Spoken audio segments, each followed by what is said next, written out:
Ladies and oh my gosh.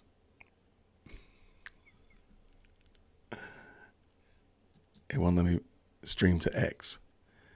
I gotta remove X and remove. Okay, I can't stream to X for some reason. I don't know why. Let me just take it out of there. Okay. I'm just gonna remove it from tonight. All right, let's go now. Ladies and gentlemen, boys and girls, we're back. And I appreciate you all so much for hanging out with me on this evening. We got a lot to do on this evening. To say that this week has been overwhelming, and by the way, it's only Tuesday, is an understatement of the highest magnitude. There's just been so much going on. Again, from what's happening with Biden, what's happening with Trump, what's happening in now the YSL case. But we knew this was coming. We knew today was coming. And because Judge Whittaker had already told them that they do have to, in fact, file all these motions by this day or don't bring it back up. So we knew it was coming. We just had no idea what we were in for. No idea whatsoever. So please, ladies and gentlemen, thank you all so much for stopping by.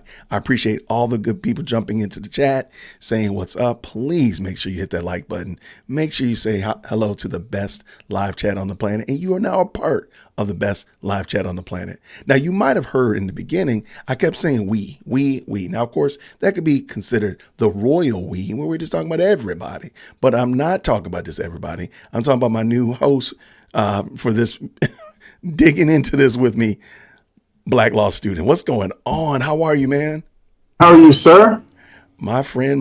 We are I'm amazed at the amount of work that you've piled through, that you've dug through, that you've been able to forge through.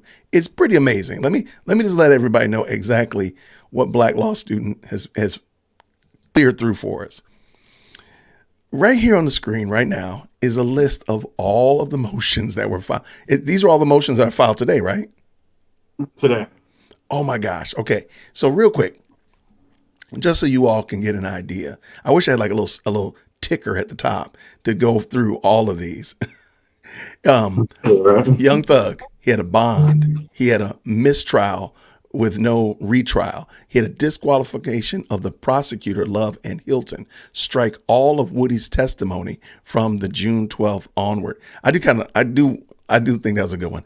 Challenged previous judge's ruling that the ex parte hearing was proper, yet Gotti bond. Oh, okay. Somehow or another, this didn't format correctly. Yet Gotti has a bond as well as a mistrial. Then some reason it's written here twice.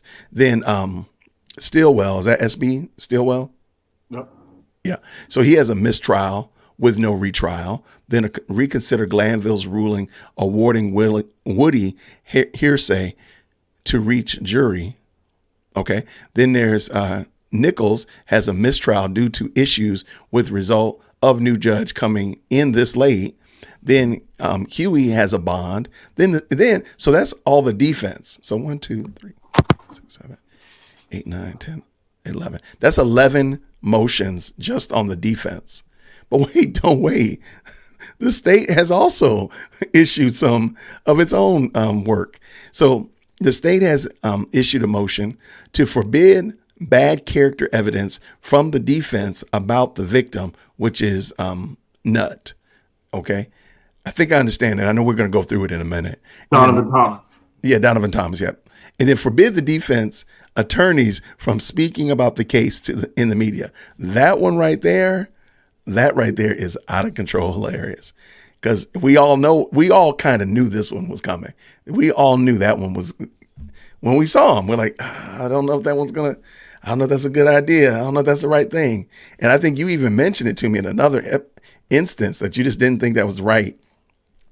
That certain people were discussing and talking about certain elements of this case out in public. And I agreed with you 100%. Lo and behold, I guess we agree with Love then. Go figure, right? Yeah, right. For one instance, we agree with Adrian Love.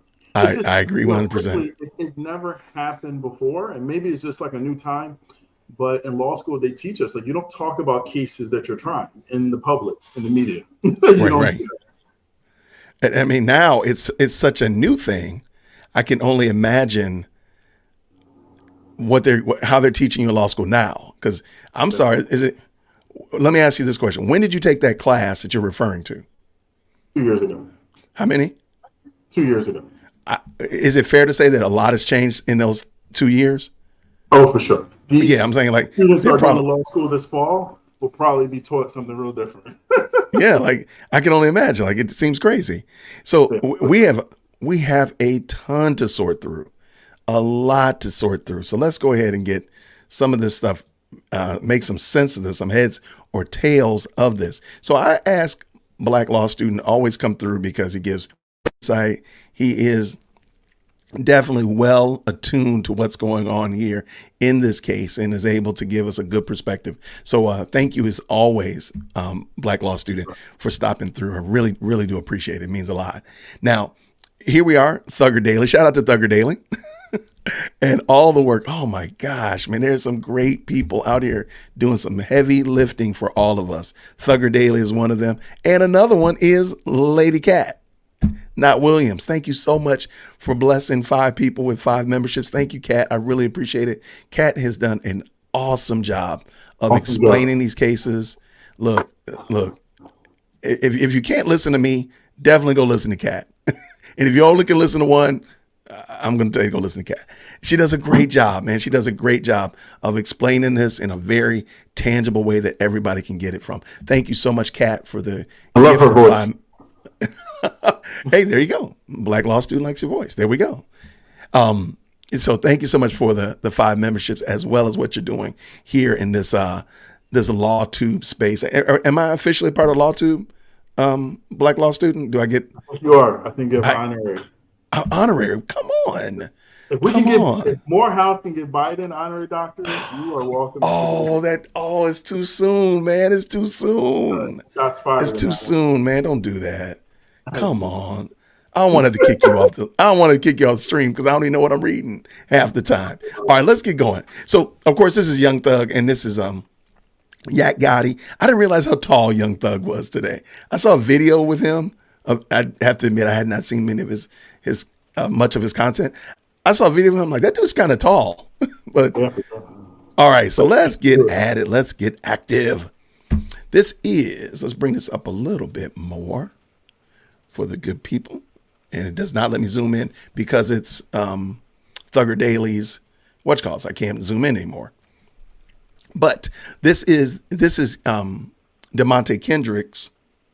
We start with DeMonte Kendrick's. You want to go through it? Yeah, you can probably see it better than I can, but I'll give you some legal analysis of it from my opinion. Yeah, absolutely. Can you make it out to read it or no? Oh, no, absolutely. So this is a second renewed motion for bond. And we know that these men have been held in jail without bond for, I think it's almost been a year and a half. So now with the transition from Glanville to Judge Whittaker, everyone is asking, can they please get bond and be able to make their way out, at least to some semblance. It is not working. Somebody told me to do Control Plus, but it's not working. Let's see. Yeah, it's not working like that, Mandy. So they want to get bonds. So at least they can get out of jail because they've been in jail for some time. So is that fair? Yep, that's fair. All right, let's keep going. Comes now the defendant in this above styled case and moves this honorable court. I'm sorry. I love when they say honorable court. It just cracks me up. Moves this honorable court to set a reasonable bond pending the dispensation of this case, showing the court the following. Hold on, I just thought of something. Hold on. Let's do this. It's like going to war with the screen. Everything's getting bigger except, oh my gosh. Hold on, back out, Jason. Let's see what we can do.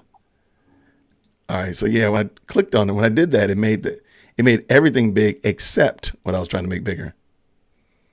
Yeah, it's not doing it. It's a picture, so it's not really a true PDF. So I don't think holding down the control and hitting plus is working. But I'll read it, no problem. That to the present date, no bond has been issued for the above mentioned Kendrick. Kendrick is currently being held in the Fulton County Jail for over 2 years, since May 9th, 2022, charged with the following with 9 accounts: 1, 2, and 57 through 63. Those are at the end, I think, right? Don't they go through them at the end? Yep. Okay. Yep. Kendrick was denied bond on the 2022 as well as 2023 after the state argued that defendants and his co-defendants were all a danger to the community. Since the denial of the bond in 2023, the state has presented its case in a plotting manner with no apparent concern for Kendrick and his co-defendants at trial are incarcerated and presenting witnesses lists in the Times that have topped 700 witnesses. And I think this is part of the problem that I've had as well, is it does seem like they're not moving with any kind of purpose. It's almost like, hey, if I just keep you in jail until this thing, till whatever, it doesn't seem like they really are trying to move it forward in any way, shape, or form.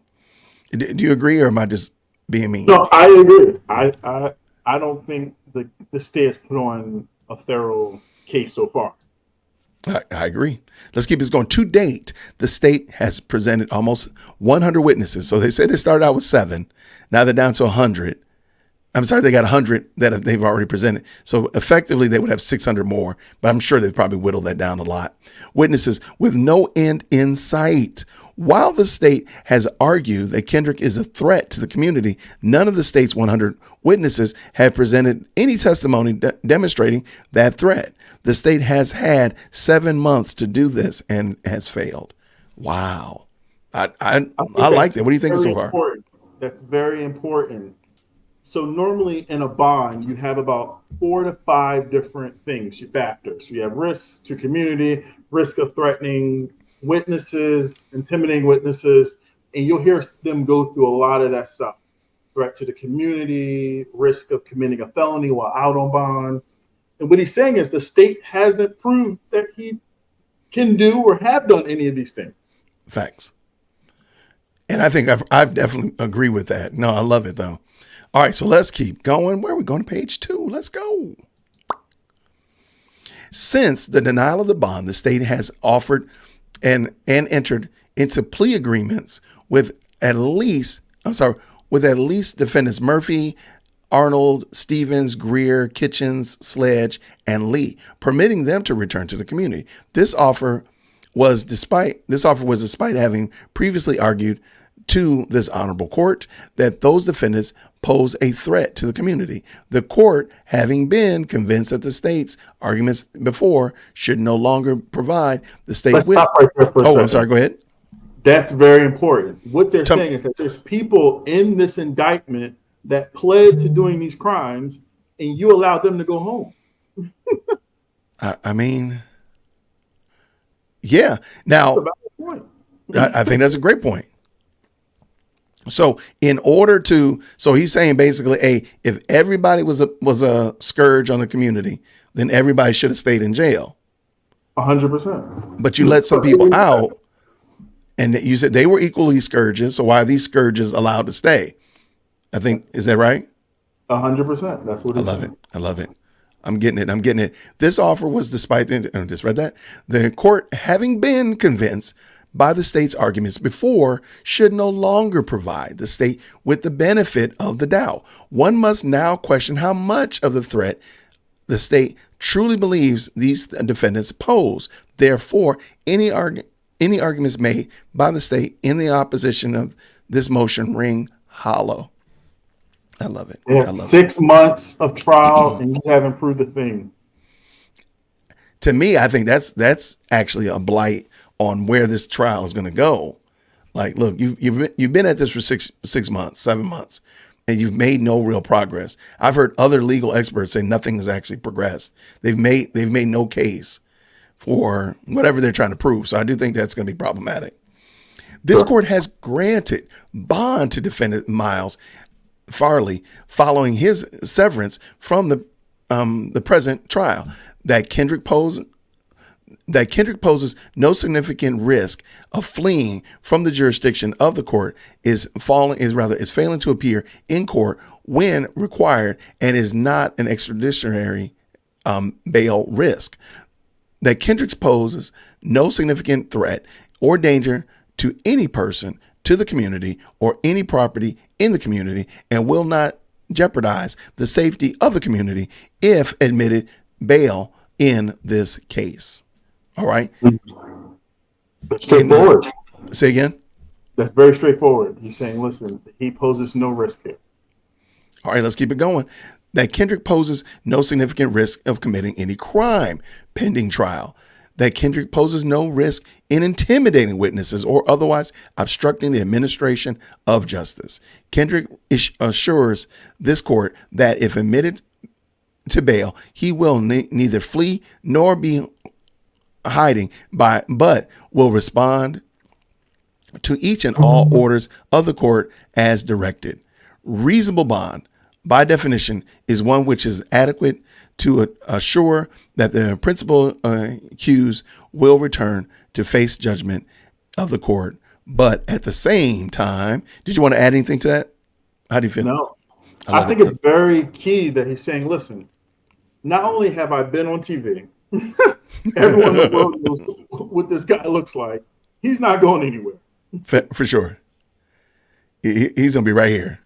Yeah. Which is attainable by the defendant. In this case, the court's failure to set a reasonable bond for Kendrick has kept him incarcerated since the date of his arrest. If Kendrick were to be granted a reasonable bond and through a surety authorized by the state of Georgia, he could return to his employment and aid counsel in preparing for his defense to the charges in this case. A rule Nisi? Yep. Okay. Is attached hereunto for the convenience of the court. Wherefore, Kendrick prays that the court set a reasonable surety bond pending the disposition of this case. Respectfully admitted. And we know that's from Mr. Doug Weinstein. All right. What do you think is going to happen with that? I don't see where a judge should not grant these guys bond. I think this is a very thorough argument. I think this is a good argument. Will that apply? So is this only for Kendrick, or will it also apply to others as well? Or does everyone need to write their own motion for bond? That's up to lawyers' discretion. There's a Harvey rule. But the problem is, I think every lawyer should write a bond. But then you got to think about, too, if you grant one bond, you're going to grant them all bond. Yeah. So I was just wondering, like, do they have to say, like, we're attaching the Harvey rule or anything of that nature? Do we have to explicitly say that, or can they just say, is Harvey assumed because they're all attached to one another anyway? Yes and no. So on the last proceeding, the judge adopted the Harvey rule under her watch. So she did say that. The judge attached. Wait, say that again? So the judge adopted the Harvey rule. So one for all for one. Oh, I love it. As long as the judge says, unless you severance yourself away from it, it all should apply. I got you. Okay. All right. Let's keep this game rolling. You want to roll into our mistrial? Say again? We'll go Thug's bond, since we're on bonds. Yeah, let me find it. Some reason or another. Like MOT bond, I think it's on the back. I don't see it though. Motion for correction. New motion for bond brief in support of. Did you send it to me email? Yeah. Let me just check it real quick. That's how you know we're doing this live, and then we're doing this live, people. We're doing this live. One of the attachments, 724 renewed. I'm about to pull it right now. And that's not the 624, right? Nope, 723. I got it right here. I don't know why I didn't have it before. What happened to it? Renewed motion? I don't know what happened. There we go. And let's pull it up. Let's get at it. Oh, you know why? This is that infamous one that would not open up correctly. That's what this one was. Darn it. Okay, let me, I remember it now. Some reason or other wouldn't open properly in the drive, but that's cool. We're going to play it off for a second. If we could. All right, now. Give me 1 second, my good people. Yeah, these are so interesting. So as it relates to these motions, you do believe that Yak Gotti will get his motion heard because you do believe that it's fair and right. Is that what you feel? All these motions will be heard because she said if you submit them today by 5 o'clock, I'm going to hear them next week. Okay. Now they were after 5. Now what happened? What happened? Because some of these was after 5, my guy. Yeah, but they've been coming fast and furious, man. They've been coming all after. It seemed like they was waiting to like 4:59, and then they just started going bananas. But the court has mercy on the filing department. They might have been there at 5, but everyone waits to the end of the day to file everything. So it's just a matter of it. Is that just pretty much common practice then? Yeah. Just wait to the last minute? Okay. All right. Now, ladies and gentlemen, this one could be viewed properly. I apologize for the other one. All right. Superior Court of Georgia, State of Georgia versus good old Jeffrey Williams. We know who he is. Hey, shout out to Judge Whittaker. Shout out to Judge Whittaker. It just feels so different to have everything moving along. So I'm trying to tell you, like, there's no way this would have been here. We'd have been here with Glanville. You want to pick up? Yeah, well, let's skip down. I can save you some reading. Okay, no problem. So let me just renewed motion for bond and brief in support of a pre-verdict bond. Okay, so at least we kind of get link about this. This is pretty much talking about what bond is, the standards of bond. Absolutely. Let's go down to page 2. You can pick up reading right there. It says our highest court. So what he's about to read is pretty much what Yak Gotti lawyer was saying. You have to meet these standards of bond. And, got it. The burden to prove these things is not on the defense.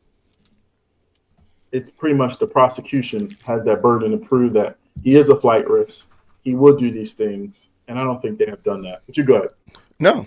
Our highest court explained that in a bond hearing, Mr. Williams bears him the initial burden of producing evidence that he would not pose a significant risk to flee the jurisdiction and would return to court when required, not be significant threat or danger to the community or to any person or property. Yeah, that sounds exactly like Yak Gotti. But you're saying that the burden is on the state to prove that Young Thug is going to be a blight. He's a flight risk, and he's going to cause damage to the community and any other person. But the state didn't prove that. Has to prove too that he won't be a flight risk. He won't danger other people. So it's like equals kind of, but the state has to really prove that he's going to do this. Roger that. Not a significant risk to commit a felony while on bond, and not at a significant risk to intimidate, witness, or otherwise obstruct the administration of justice. And they give you the case right there. Mr. Williams is not, and so they're breaking this down. Mr. Williams is not a flight risk. You want to read through these all, or you want to summarize them? So let me break it down. Number 1, Williams is not a flight risk. Thug was born and raised in Atlanta, Georgia, right? Despite traveling performing all across the world, he's a known artist. All his family lives in Georgia, right? He's never missed a court date. These are things that they're saying in count 1. He poses no flight risk. Now let me ask you this, okay? Just to kind of be devil's advocate. Sure, he didn't miss any court dates because he's been in jail, sure. And they've been bringing him. He's been chauffeured there every day. So yeah, that's why. Well, previous court too. He has been arrested for crimes in the past. He has not. Okay. There we go. All right. I see what you did there. Well played. All right, let's keep this going. So that's count one. You explain, he's got family here, so on and so forth like that. Now, people are going to argue and say, well, he has money. Okay. Well, Donald Trump was convicted of the same statute as Young Thug. Has money just like Young Thug, maybe probably more. He might have a couple dollars. He was given a reasonable bond. Now, granted, he was a president. He is around Secret Service. He cannot hide. But I think Young Thug is a notable in the public. Like, if they put a warrant out, people can easily point out, that's Young Thug right there. There he is. That guy with the dreads. I know I'm not. They're not going to say it's me. And they're probably not going to say it's you, Corey, so you're safe. All right, so I agree with you. Let us keep this going. Okay, well, we got number 2. Mr. Williams is not a significant threat to the community or to any person or property in the community. Pretty straightforward. Yeah, one of the things when you read it, right, he's saying that this is so interesting. Not only is he not a threat, but he's willing to be on house arrest. He's willing to pay for the house arrest, right, to keep him inside the house 24 hours a day. It's an option. I'm willing to do everything. I just want to be home. Which makes sense. And I mean, it wouldn't, can they use something like, go ahead. He even says in this section that y'all can approve who comes to my house. Man, I'll give you the log. y'all can even say who can. DoorDash cannot come to my crib, man. Keep DoorDash away because I'm trying to get skinny. I got you. I see what he's doing. Can he also just say, hey, like, I'm not a burden. I'm no longer a burden to the state because y'all got to keep me here in jail is a whole lot worse than me staying at home on house arrest. Can they use that as an argument or no? Say it one more time, sorry. Like, could they say, like, instead of me staying in jail and taking up room in the jail, I could just be at the crib. And sure.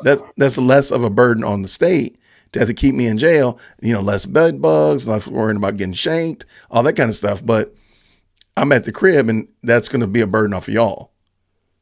But he's also saying he has a job. He doesn't, Yeah, that's true. On page 3, if you stroll up, it says, Mr. Williams was signed by Atlantic Records and was paid $1 million. He is currently gainfully employed. He can lose his job. If a record label pays you $1 million, they want some records. They want a couple records, right? So you got to pay legal fees and get out of it, All right, let me keep going. Number 2, sorry. That's where we were. And then number 3, Mr. Williams is not a significant risk to the community. Risk to commit a felony while out on bond. I hope not. Good gracious, man. Well, right there. What's the first sentence? Mr. Williams is not a convicted felon. Mic drop. There it is. Right? Here. Let me just, not to get no one in trouble here, right? They gave bond 7 times, immunity to a convicted felon. Oh, you going there, huh? You doing that already? Gave bond 7 times to a convicted felon. Yeah. A repeat offender. And immunity for anything he said. I'm surprised that's not in here. I would definitely put that in. I'm a little surprised too, because like we talked about it yesterday, and I did the video about how Little Woody was at one point was one of the most wanted criminals in the state of Georgia. Like, that's crazy. And he was granted immunity. He was granted bond, all those things that Young Thug is not. And as far as I know, I don't think Young Thug was ever on that list. Never was on that list. And I might be going but I don't think anybody in YSL was on that list. Except Kenneth Copeland. Okay, but nobody else. That's interesting because the only YSL member that was on the list, the most dangerous people in Georgia list, also got bond. 7 times. Right. That's wild. In immunity.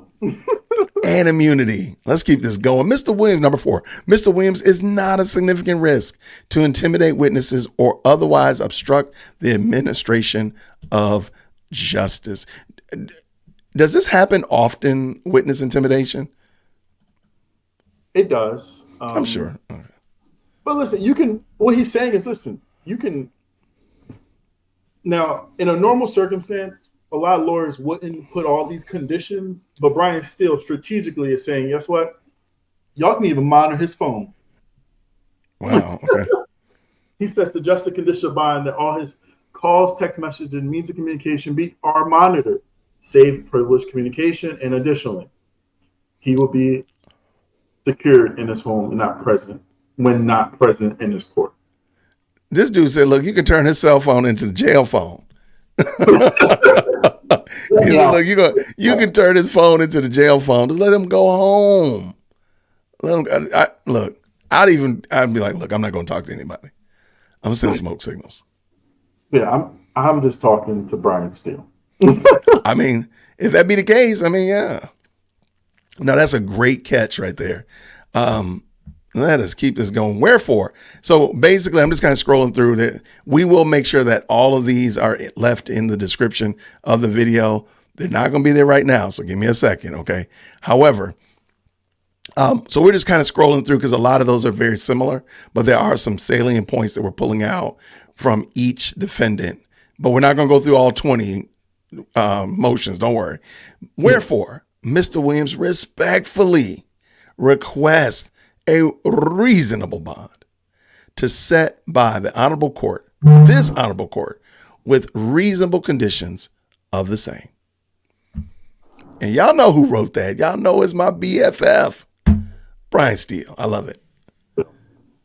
Wow. What do you think about that one, man? That's deep. And he's on the money. I just can't get over the fact that Kenneth Copeland. Yeah, like watch the video I did yesterday. Kenneth Copeland has been a scourge. I believe that anybody can change. The Lord can change anybody's heart. But let's just tell the truth, shame the devil. Kenneth Copeland was not a good guy. He was literally one of the most wanted criminals in Georgia. Let that sink in. By the FBI, the GBI, the DEA, ATF. This is not just Jason saying this. He was well respected as a criminal, and he got immunity. But the truth of that actually makes me look at his actions on the stand in a whole different light. But let's remember day 75 when Brian Steele got arrested and held in contempt. One of the things that stuck out to me was he said, Attorney A.D. Love stood up and said, Kenneth Copeland does not belong in jail. And Brian Steele got so offended. He turned red. No, my client doesn't belong in jail. Right. Kenneth Copeland going to jail for contempt, and my client doesn't belong in jail. He's innocent. You haven't proved a darn thing. You ain't proved nothing. That's the part that's just crazy. Like, y'all haven't proved anything. All right. Now, that was a good catch, though. Well, we'll talk about that later. Oh, yeah, we will. All right, so let's look at this now. Yeah. I think this one is probably going to be one that we're going to revisit quite a bit. And this is the mistrial. This is Kendrick's. We're going to start with DeMonte Kendrick's request for a mistrial. And I think there's a lot of meat there, in my opinion. But I would love to hear what you all think about it as well. So I'll just start off and I'll let you read from, I'll do the opening. In the Superior Court of Fulton County, Georgia, State of Georgia versus DeMonte Kendrick. DeMonte Kendrick's motion for mistrial. Yeah, so I'm going to skim through this. We're going to skim through this in the summer. No problem. Right? For sure. And if you're just jumping in, we're going through, there was literally, 13 motions filed by the defense as well as the state in the Young Slime Life, Young Thug trial here in Atlanta, Georgia, Fulton County. And we're just kind of giving you a high view of them all. We'll make sure that all these are listed down in the description once this video is over. But we just want to give you like a good summary of what's all going on, because they're going to be wrangling over this for the rest of the week. And then on Monday, it's showtime. It's go time. Am I right? Yeah. So on Friday, you're going to hear the state respond to this. And it might be more, we'll probably go more into the state response to this because we can look more into it in depth here. I love it. So Friday, we're going to hear from my sister. Yeah, ADA. She has until Friday to respond to every single motion filed today. So let's hear from my sister. Let's hear from my girl, my sister. Come on, let's get it. So then on Friday, we got to do this again. Then on Friday, we got to do this. Let me double check while I'm sitting there talking smack. Check my calendar. But on Friday, we'll hear from Judge Whittaker, and then Monday, they're getting at it. I think it's from the state. You hear from the state. Yes. Now Monday, we hear from Judge Whittaker, or yes, Monday. Okay. Everyone comes to court and let's argue these things out, and she'll rule. Gotcha. So all 13 at 8:45 because she ain't playing. I would say 8:25. So all of these motions are going to be settled on Monday, and then we're off to the races again. Is that fair? Yep. Wow. Okay. I love her. All right, let's keep it going. Let's go. Where do you want me to roll to? All right, so we're going to start with first, but we're going to have your chat. We're going to come into pre-K law school here. Okay, we're going to break down some very important words. I love it. I love it. Okay, we're going to look at the word goated. That's going to be very important. Goated, right? You set me up to do this. Yeah. Other option to do this. You tricked me into doing this, and I should not be held accountable because of what you made me do. All right, so we're going to go to page 2. Okay, page 2. Most of this preamble stuff is pretty much case law talking about mistrials.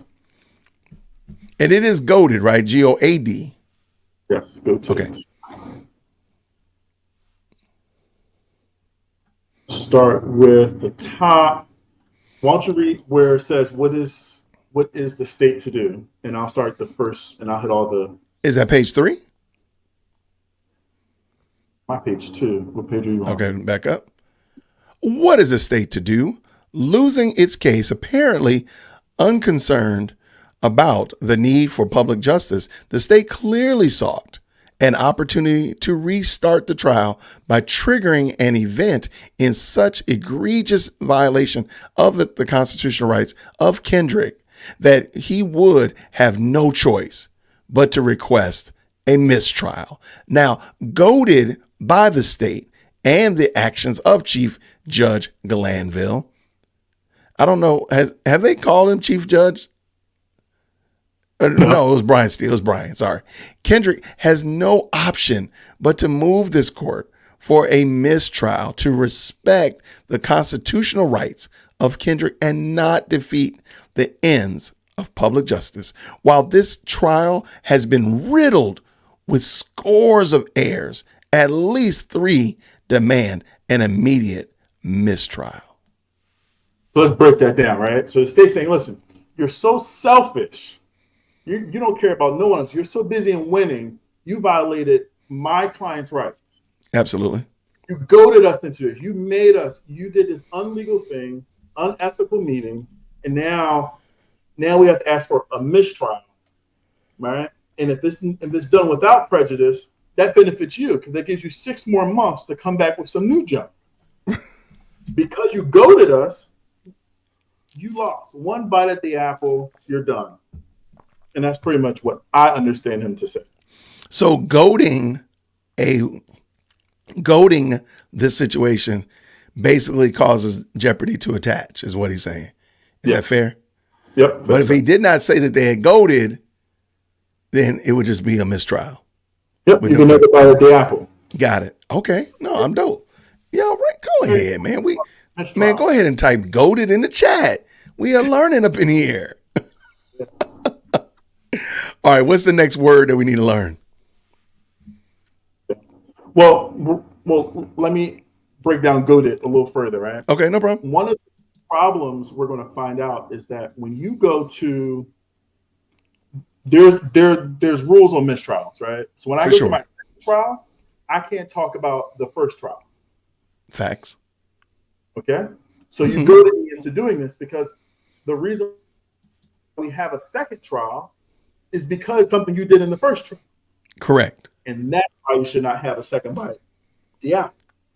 So there's no way for me to have a second trial successfully without talking about the first trial that was a failure. So you might as well just not even let them have a second trial, because I can't not talk about how terrible the first trial was. Am I understanding? Yes, yes. I get a yes. gold star, man. I'm getting a gold star in pre-K law Honorable school. Wolf, the Honorable Wolf Christian. You know, it's so funny how they use the word Chief Judge Glanville. They don't use the word honorable no more either. Oh, but Brian Steele was just calling, he was just calling him Suge. He was just like Suge. Like Glanville. He wasn't even using his government name. Like, man, Glanville. He just called him like whatever. No, I appreciate that. No, that's dope. Okay, let us continue. Where are we going next, my friend? First. So first place, in an impossible position by the state, the court is faced with the task and requirement to reset to at least the point of the afternoon of June 12th. So in Brian's Steele motion, we might read on the 19th, he argues that the trial has to be reset to the point where Judge Glanville should have been recused. Right. I remember that. On June 12th, right? Facts. Since that date, the jury has heard testimony from Kenneth Copeland. That testimony they cannot unhear. Now, the law requires them to rewind the case to January 12th. What he's arguing is that there's so many things happening between January 12th to July 12th, and how can a jury unhear everything Kenneth Copeland said? I love it. Asked the judge to possibly confiscate their notes.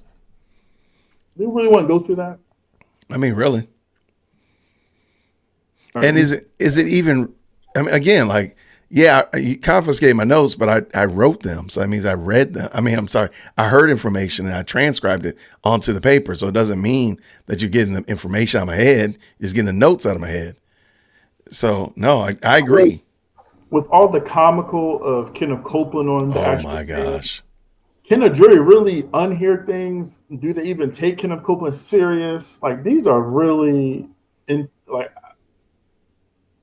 I would want to just be out jury duty at this point. I'm telling you, I'm coming back. I'm getting disqualified. I'm gonna be like, look, I will Photoshop myself into a picture with little Woody. I'm like, hey, yo, I was out hanging out with Woody at Buffalo Wild Wings. I'm gonna somehow or another get kicked off that jury. I mean, for real. Let's keep it going. Second, you're gonna continue? No, go ahead. You can. Okay. Second, Kendrick's constitutional rights were violated when neither he nor his attorney were present at a critical stage of the proceedings, the secret ex parte meeting among the state Chief Judge Glanville, Copeland, state investigators, court staff, and deputies. I mean, I think it's a wrap. I don't think we need it. It's a wrap. Then he further says that not even that, I wasn't even part of that, but because of that, my due process rights were violated when Chief Judge Glanville wrongly coerced Copeland to testify. Facts. That's a problem. There we go. And what he furthermore says is none of the above three reasons for mistrial would exist absent the state's intention. Oh, sorry, friend. GOAT. The gold. To unfortunately position having to regrettably request a mistrial. Because you had this meeting, because you coerced him, because the judge joined your prosecution team, you made us do this because you know legally we have to ask for a mistrial. So you goaded us into it. Keyword goaded. I can't argue with him. I can't argue whatsoever. Do we need to read through the background? We've kind of talked about that, and most of us know the background of what's going on. Or do you want to go through that? No, we can skip it. Everyone knows ex parte happened. Defense wasn't there. They made Kenneth Copeland that's testifying. So, and you can see right here, I think it's interesting just that you can see this started on January 2023. So it's been better than entirely too long. And nothing really has progressed. That's the part going back to the motion before that is slow plodding through, slow dragging through. Nothing has actually gotten moved. So we're just kind of scanning through the We can stop right there, page 6. I want to the just retelling of the ex parte meeting. go up a little bit. It should be, keep going. Right Mistrial there, is trials required for all proceedings. So just quickly, what they're saying is that the law requires this case to be rewind to the time Judge Glanville should have referred the case to be recused. And they right. cite some good case law about that. The question is, and I have a question for you, do you think you can rewind all this Kenneth Copeland stuff? No. So it's not possible. It's kind of like, yeah, it's not possible. But I also wonder if Kenneth Copeland had not gotten in the had not if they had somehow or another been able to ask for a mistrial before Kenneth Copeland got in the booth in the witness box after the ex parte meeting. So the ex parte meeting happened and Brian Steele got wind of it before Kenneth Copeland got on the stand and asked for a mistrial because of the ex parte meeting. I wonder would they rewind it back to that moment since Kenneth Copeland had never actually got on the stand. Does that make sense? Yeah. So what could be arguments that you can rewind it to when he pled the fifth, because technically, if you rewind it, yeah, man, it that can get tricky. That go down like a rabbit hole. Because so if this meeting never happened, Kenneth Copeland could still be pleading the fifth. okay, yeah, because he did plead the fifth on that Friday. So Worse than the testifying. So the pleading the fifth is worse than him, whatever that was that he was doing. No. So he pled the fifth and went to jail because he had immunity, right? Correct. The following Monday, he's forced into this Ex parte meeting. Correct. And forced to testify. Correct. Forced to testify. So technically, if you rewind things, he might still be pleading the fifth. And then that would have been it. Yeah. Okay. But they allowed him to be but because he got back on the stand and started testifying and the whole charade went on. I believe what he's saying here is that there's no way to undo this. There's no way, as somebody said, you can't unring the bell. So therefore, because of that, because you can't unring the bell, just go ahead and leave it alone. And let's just take it on home. Is that fair? That's fair. All right. Where do you want to go from here? So that's the first issue. He is telling the judge mistrials required, all proceedings after are void. The second reason, strolling down, mistrials required as of June 12th. Right here? There. Yep. Because the ex parte meeting was a critical stage and violated his rights. The rights to the confrontation clause, the rights to the process. There's a rights to Brady material. You know what's so strange about this? Think about if Bumpus or whoever told the defense, let's just use our imagination for a second. Go ahead. Suppose nobody said anything.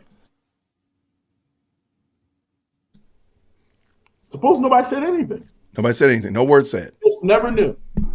What happened? The prosecution walked in the room and sat down. Right. There was Brady material there. There was all this stuff from this transcript. Yep. They walked right in the room, ate their church mint, and sat down. As if nothing happened. I agree. That's interesting to me. Well, I think, and many people have said this as well, they did it like they're very comfortable doing it. It wasn't like it was foreign to them. It wasn't like, I don't know if I kind of feel dirty about what I did. They feel very comfortable about it. Have they done this before? Is a logical question that I had.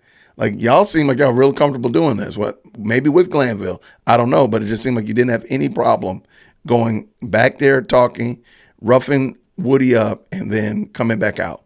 So number 3, mistrial is required as Chief Judge Glanville tainted the proceedings by improperly coercing Copeland to testify. And we all read that as well, but go ahead. You want to share? No, that's straightforward. The judge, one of the alarming things is when the judge sat back. I think it's ADA Hilton said, "Judge, cover your ears." Right. Like, what? I'm about to say something unethical.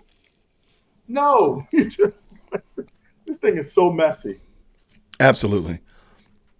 No, I think you make a great point. Okay, so we're just kind of scanning through, so we're not, because we do have quite a few to read tonight, so I don't want to take too long on any individual one. Homework assignment, if the chat's up to it. Can somebody tell me what Adrian Love's job title is? And that would be kind of interesting how it relates to this motion here. What's her job title? What is ADA Adrian Love? Yep, ADA Love. Yep. And I'm assuming ADA Love, but okay, never mind. Yep. ADA Love. Okay, what is her job title? Yep, at County. She's the deputy of what division? Oh, I don't know. Don't give them any. I mean, you're giving them too much now. They're going to already have the answer. All right, we'll be ready in a second. We're going to check it out in a second. So what is ADA Love's job title? Okay. Yep. At the district attorney's office. In the DA's office. Okay. Gotcha. Do you want, is there anywhere we're just kind of scanning through why all this needs to happen? Kendrick's rights and such were infringed upon. Anywhere that you wanted me to stop, let me know. Here, let me. No, I think it's very straightforward. From a high level, they go to him into doing this. I was scanning through the comments. I think Courtaholic said it.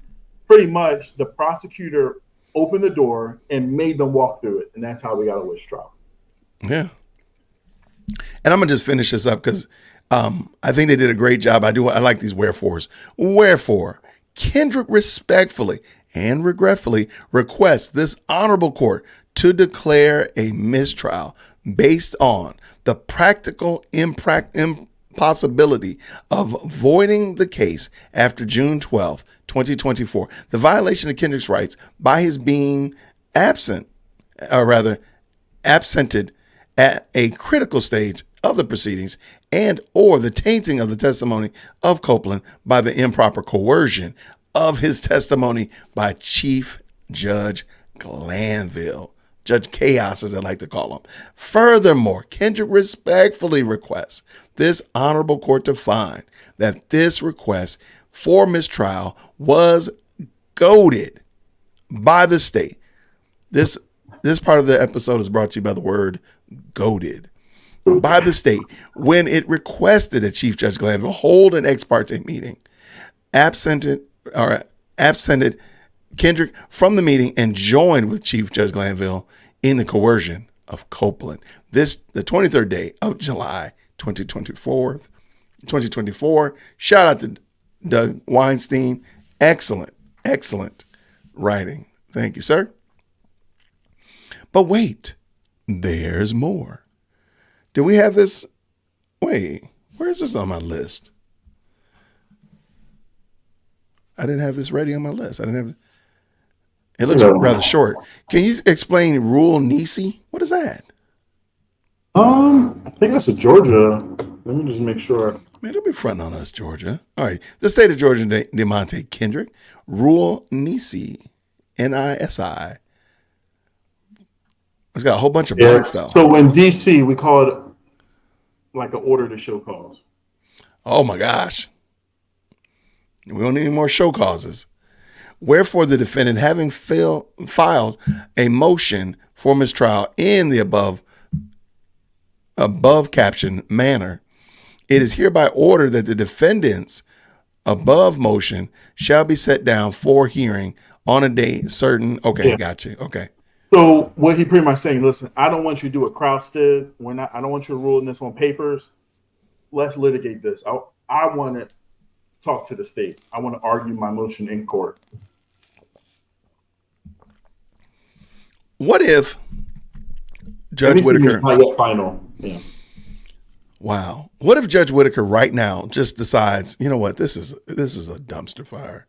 This is just completely, utterly insane. And just says goodbye. This is a mistrial. Does she need to do all of it? All of these motions and all of these, does she have to address them, or do they just become nothing because she's already filed a mistrial? You don't have to worry about bonds. You don't have to worry about being mistreated. You don't have to worry about not snacking in the courtroom, because I'm just going to declare mistrial. Goodbye. Well, here's the interesting thing, and I have to look in Georgia law. But when you declare a mistrial and it's without prejudice, you go free. When it's with prejudice, you can still stay in court. You can still be in jail until your appeal. You don't go home. You have to file for bond pending appeal. Gotcha. Okay. Why is this blank then? So why is she? Is this what? So basically, he's giving it to judge to fill out when she's gonna hear this. Is that basically? Cause I see it's her signature right here. Yeah. So what happens is judges don't get paid a lot. To be honest with you, and everyone knows that. Yeah. So it's easier to be like, Judge, here's my order. If you agree with it, sign here. I'll type it up. He said don't get paid a lot. If you agree with me, sign here. If you agree, I got you. And then she can, but so she would fill this in on when she would want to hold court. Okay, got you. That makes sense. Perfect sense. All right, that was y'all. I have such a. I got this long note page of all of these hearings and such of that nature. I got all my Mistrial. I sent you a link too. Boy, if you don't stop, you send me another link. Yeah. What did you send me? Okay, let's see if the chat can answer anything about Adrian Love. There's a few of them. It looks like they might have while I'm pulling this up. I don't really see the right answer though. So, we know she's a lawyer. She is a litigator. But what division is she in charge of? Oh, this rascal. Oh, someone did answer. Oh, someone did get it. Oh, okay. I see what you're doing. Okay. Here, let me pull it in. Let me pull it in so we can. No, that's not it.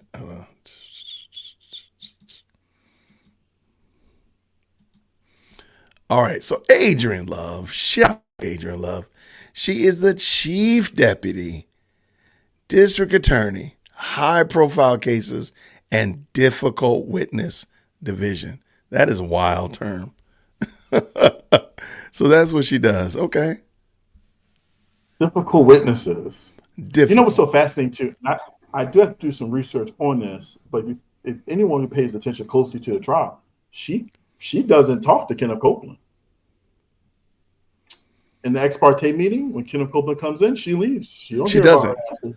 Kenneth Copeland comes into the ex parte meeting. In court, she doesn't. She says, ADA Hilton now call Kenneth Copeland to the stand. She doesn't really.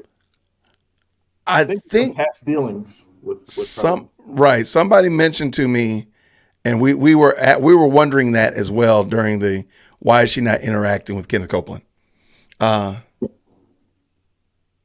is she not interacting with him? Somebody said because she was facilitating or overseeing a trial of one of Kenneth Copeland's relatives, and so that would have been.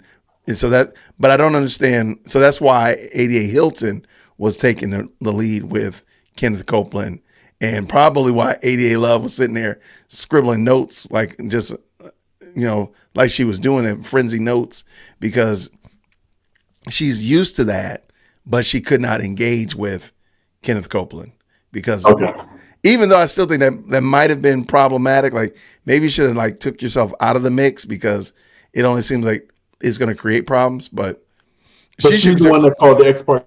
She called the ex parte meeting.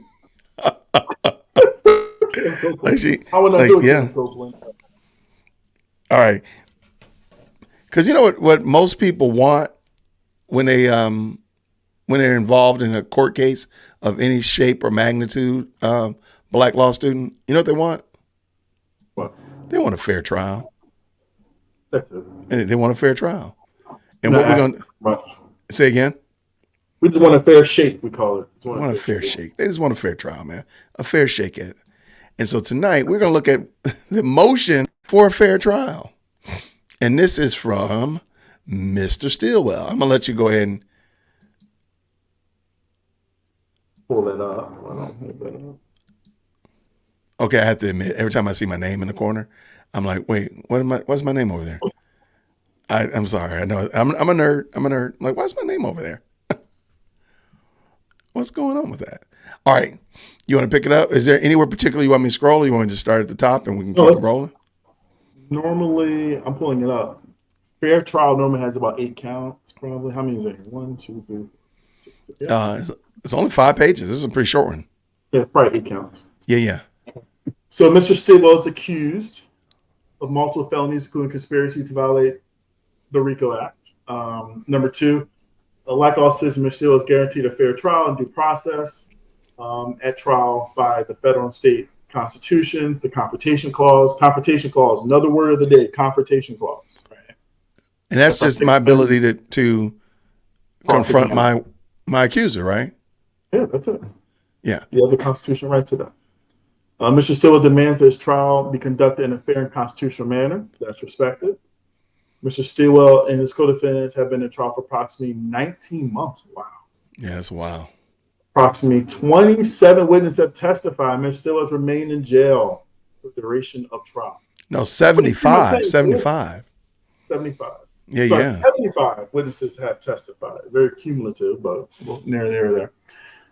And at this point, we're saying is, listen, I just want a fair trial. 75 people coming, and there's nothing pointing to my client. Right.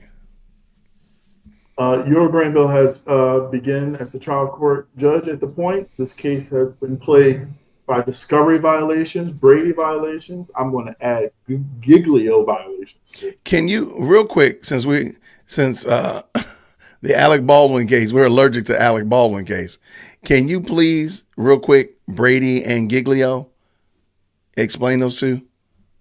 So Brady v. Maryland. We're going to type that into the chat. Everybody type Brady in the chat. Brady v. Maryland is a Supreme Court case. We go to law school, we learn about it in criminal law first year. In Brady, it is required that the prosecutor turn over everything to the defense. That's the quickest way to explain it. Everything that can impeach, good, bad, and indifferent, everything's be turned over to the defense. Giglio is when... How do you spell Giglio again? Giglio. Giglio versus United States. It's not Gigolo, right? Giglio. Okay, I don't want any problems tonight. Go ahead.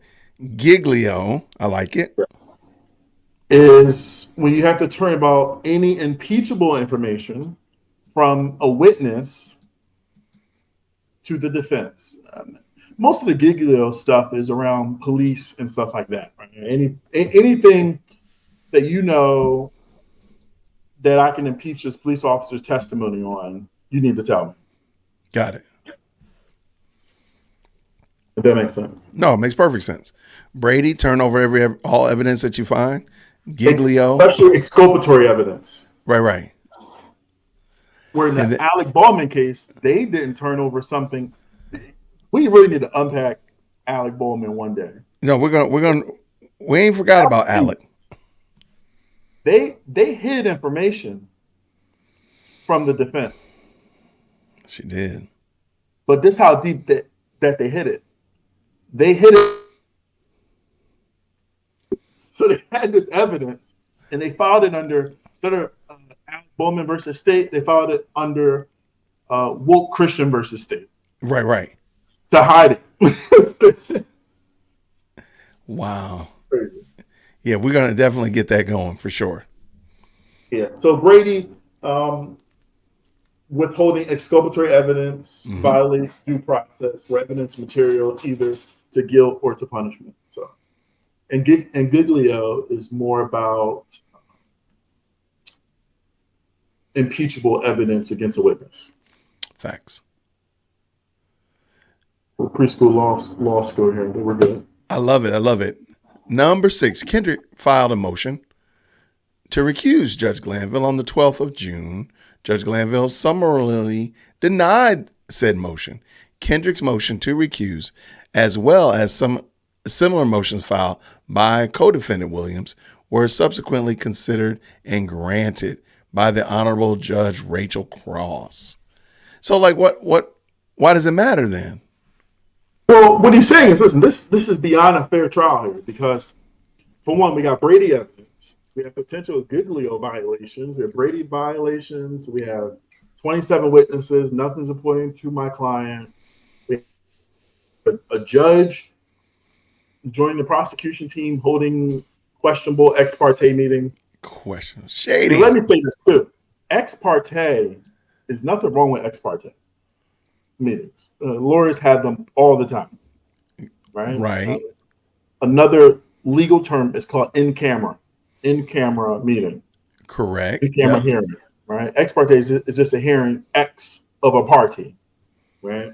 Mm-hmm. So there's nothing overall wrong with it. What is weird is a witness joining an ex parte meeting. That's where it gets. I haven't saw that before, but I'm not, I'm not a lawyer here, but I haven't saw that or read about that. So, and I think we all agree, we've heard that, like, meeting with the judge is not the problem, is meeting with the judge with a witness and what was actually said about the witness. And could they have planned and been like, yo, we got to coerce Woody to testify. This is what we need to do. This is how we're going to coerce him to testify. But if Woody was not in there. I think Friday, I dropped a video on Twitter on Friday when Woody got arrested. The last thing Adrian Love said was, Judge, I'd like to take up ex parte. She did say that, yes. And I think that's when they planned what we're going to do on Monday. Yes, I'm sorry, that's what I think as well. Hey, what page am I on? Number 6, number 7. No, I'm trying to, where is it? Page 2. Oh, here we go. Sorry about that. All right, let's go. It's got number 8 twice. Come on, man. Look at that. You see it? It might as well have 8 twice. It does. Yeah. It's got 8 twice. Look, they write so much, man. Pretty much says that he's filing this motion in good faith. Number 8 is interesting. Read number 8. That's interesting. Which 8? The first one or the second one? 8A. So is there a difference between a fair trial and a mistrial? Because it seems like he's asking for a mistrial in my mind. He is. And number 8 is going to kind of explain. So why didn't he just call it a mistrial? Well, because he's saying, listen, I want a fair trial. Because I haven't got a fair trial, I need a mistrial. So he's trying to explain to the judge, I have a right to a fair trial. I'm not getting one. Therefore, number 8. Number 8, Mr. Stillwell does not wish to demand a mistrial absent jeopardy attaching. Mr. Stillwell has been incarcerated and has suffered through the duration of this case. Starting trial all over again is not a viable option for Mr. Stillwell. Furthermore, the defense has completely neutralized all testimony and documentary evidence presented against Mr. Stillwell thus far. In other words, the defense is winning this trial. The defense is winning despite the persistent legal errors, Brady violations, ex parte meetings, and discovery issues that have plagued this case. Mr. Stillwell does not request to start this trial over. That's very interesting and smart argument. And what I think the defense is doing is they're all taking this from different angles to jam the judge up to figure out, okay, if you don't rule this one, you got to rule this one. You cannot not rule all 3 of these. So with Attorney Sharp is doing, he's taking it from a different angle. He's taking it from, I need a fair trial. I can't get a fair trial.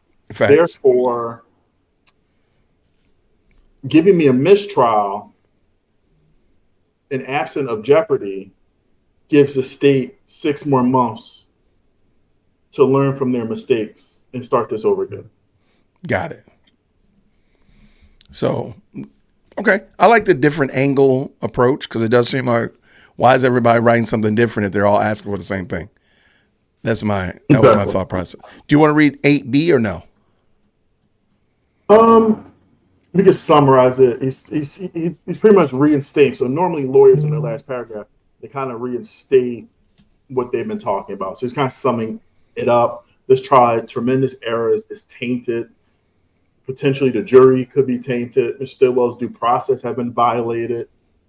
This is just a constitutional mess, Your Honor. Please, let's move on. No, I agree 100%. And let's get down to the end. That's, of course, wherefore undersigned counsel respect. I like the endings. That's usually like that's like the crescendo to me. Wherefore undersigned counsel respectfully request this court consider Mr. Stillwell's arguments and issues in order. And issues in order which will fully and adequately protect Mr. Stillwell's constitutional rights. I wish he had just said what he wanted, though. Like, I want you to X, Y, Z, ABC. Yeah.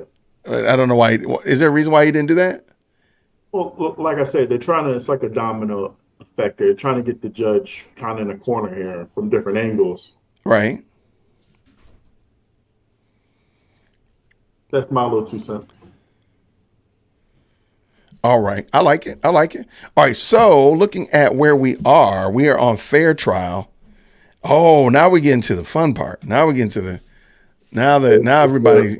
hanging out with us. Now you're going to be rewarded because now we got something about Mr. Kenneth Copeland.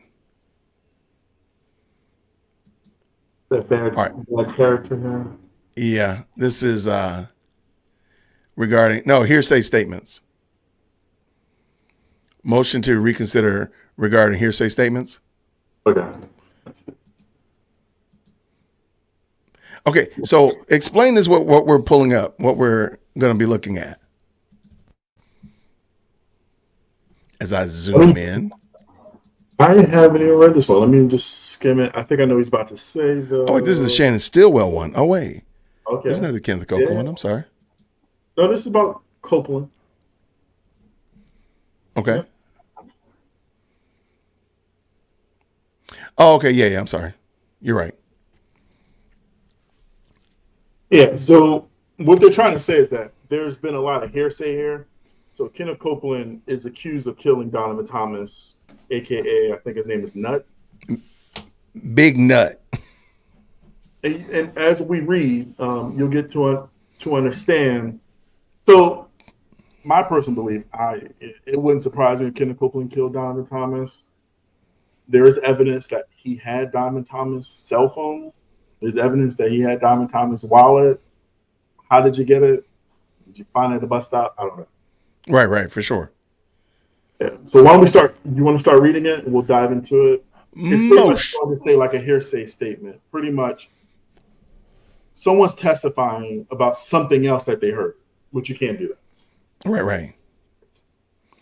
All right. Motion to reconsider regarding certain hearsay statements comes now. Mr. Shannon Stillwell, by and through undersigned counsel, hereby files this motion for reconsideration in the above style case. In support of the motion, Mr. Stillwell shows as follows.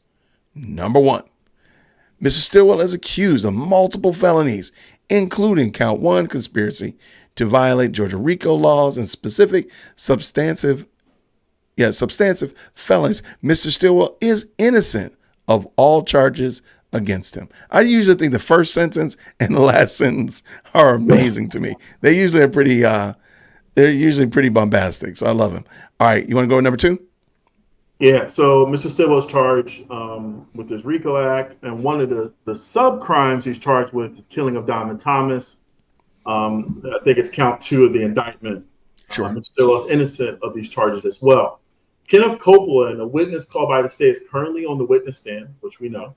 Mr. Copeland has never claimed to have firsthand knowledge regarding the death of Donovan Thomas, a.k.a. Nut. Mr. Copeland did, however, meet with law enforcement several times in 2015. Those are those videos that they're showing. Those infamous videos, yes. Yes. On June 10, 2015, in what was Copeland's 5th meeting with law enforcement, 2015, Mr. Copeland told the law enforcement that he possessed information regarding the shooting of Donovan Thomas. Mr. Copeland made this claim while under the threat of arrest of unrelated crimes that law enforcement were investigating, Mr. Copeland did not mention this information on any of the prior meetings. So they're saying is that, listen, he only mentioned this Diamond Thomas stuff because y'all locked him up on something else. Correct. In his January 10th interview, Mr. Copeland told law enforcement that he picked up Damikian Garland at a McDonald's restaurant on Cleveland Avenue. I don't know where that is. Maybe you do. I know where Cleveland Avenue is. On the evening of January 10th, 2015, Copeland reported that Damian walked to Copeland's car, and while the two men were briefly alone, Damian Garlington told Copeland that he killed Nutt. Copeland told law enforcement that Garlington then pointed to a group of people who were pulling into the McDonald's. Copeland told law enforcement that he interpreted his words and actions to mean that Mr. Stilwell, Mr. Kendricks, Mr. Cobb, a whole bunch of YSL members were all present and all participated in the drive-by shooting of Diamond Thomas. Per Copeland, Demise Mullen entered his car shortly after Damikian, and all communication about the event ceased. So they're saying, yeah, go ahead. So if I'm understanding correctly, they're saying that stuff that was shared in the interview, the videos that we watched and kind of labored through, that was just hearsay. If you're saying Damikian said something to you, then that's just hearsay. We don't have a way of verifying that Damikian actually said that. So I guess they're throwing all that out. Yeah. So pretty much to sum up this whole motion, he's saying, listen, he shouldn't be able to talk about what somebody else told him about pointing at the McDonald's, pointing at the YSL. That's irrelevant. Remember, there's no video of this McDonald's. After when he told them, they never went to McDonald's to prove this point that they're trying to prove. Right. And I think McDonald's has video. I'm not really sure. Fun fact, that McDonald's was closed soon after. The reason I'm laughing about it because it's literally across the street from the elementary school that I taught at, Cleveland Avenue Elementary School. So it closed soon after. I don't think because of that, but it did close. Because I remember that was the first time I ever saw McDonald's close. Like, man, how McDonald's closing? I just thought that was interesting. So, all right, we'll keep this going on over to number 5. Well, number 6. All the way down to number 6. Stillwell has challenged the admissibility of Garland's out-of-court statements on hearsay and confrontation clause grounds. Judge Glanville, who has since been recused from the case, that's a little bit of shade thrown right there, ruled that these statements were admissible as statements of a co-conspirator, and they give you the case number. This ruling does not comport with the U.S. Constitution or the Georgia Rules of Evidence. The plain text of the evidence right there requires not only that the prominent of the evidence, 1, establish the existence of the conspiracy, 2, show that the statement was made during the pendence of the conspiracy, but that the proponent must also establish that the statement was made in the furtherance of the conspiracy. Assuming that Garlington actually said these things to Copeland, these statements were not made in the furtherance of a conspiracy. To find otherwise simply disregards the plain language of this code right here and the line of controlling cases that establish the statements that spill the beans, by definition, do not further a conspiracy. See the general statement right there. Okay, well, tell me what we got there. Yeah, let's unpack this. Our next word of the day in our pre-K law school right here is 801, right? Rule 801, right? Omission of party opponent. That's what the state's going to argue here, right? If me and you are in a car and we are committing a crime and you tell me something, I can pretty much say what you told me because we're both committing the crime together. That's correct. The only exception to hearsay is a statement of a party opponent. So Spilling the So beans. pre-K law student and myself are driving down the street, chucking gerbils out the street. So throwing gerbils out the street. And I'd say, hey, man, I robbed a bank last night. Then that can continue. So that's not hearsay because we're both committing the crime of throwing gerbils out of the car window. However, so what did Woody do different? I think I get what he did differently. But what happened to Woody, though?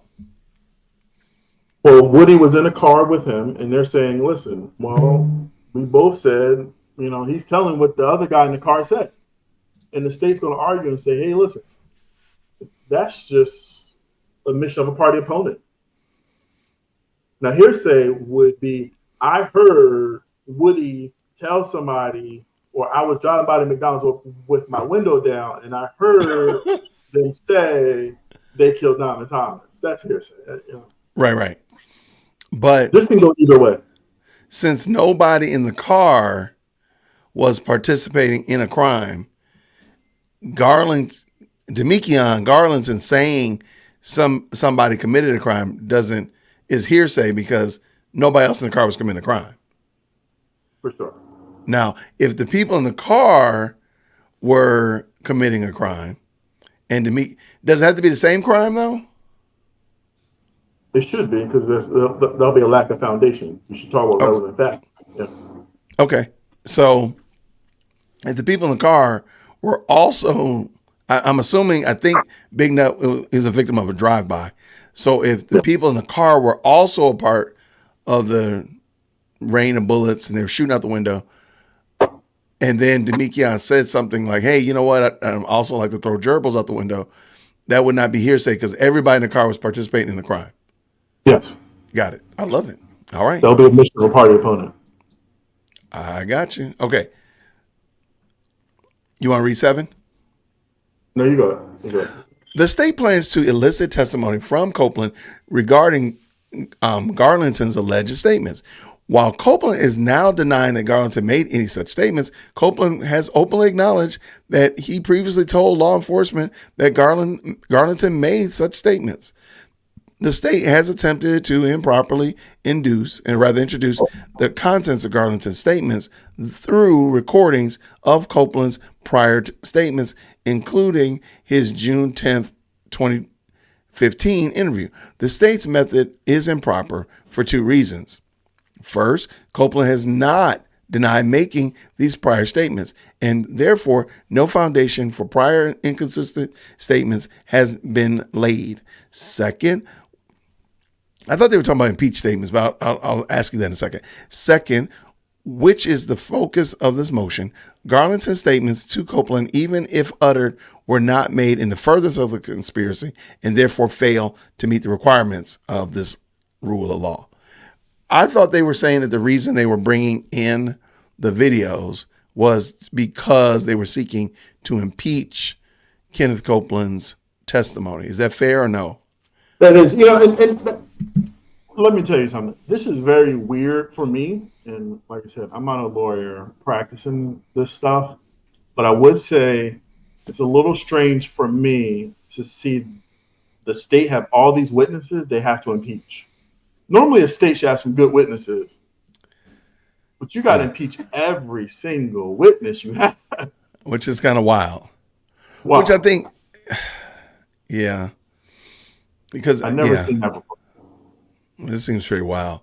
Wherefore, undersigned counsel respectfully requests this court considers Mr. Stilwell's arguments and reconsiders whether the state has met their burden of establishing that Garlandson's alleged statements have satisfied this requirements of this code right here on today. Respectfully, Max Shard. Why didn't he say, again, why is he not saying exactly what he wants? Gotta leave the door open a little bit. Crack the door and see what comes out. What you if gotta knock before you walk in? What if they say, well, I don't know what you wanted, so we just denied it? That's probably not gonna happen, but he's just laying, you throw darts at the board and see which one hits the bullseye. Boy, y'all are wild. If we don't get a mistrial, then we have hearsay statements we need to rule on. Right. I think I mean, it makes sense. I'm just like, why not just? We don't get a mistrial. You need to rewind this case. If we don't get a mistrial, I need a fair hearing. You kind of got. I mean, there's a lot. You don't know what the judge is doing. That's fair. There's a lot of back and forth. There's a lot of watching over your shoulder, and so I totally get it. I totally get it. I'm trying to get our the one that we all want to see. Where is it?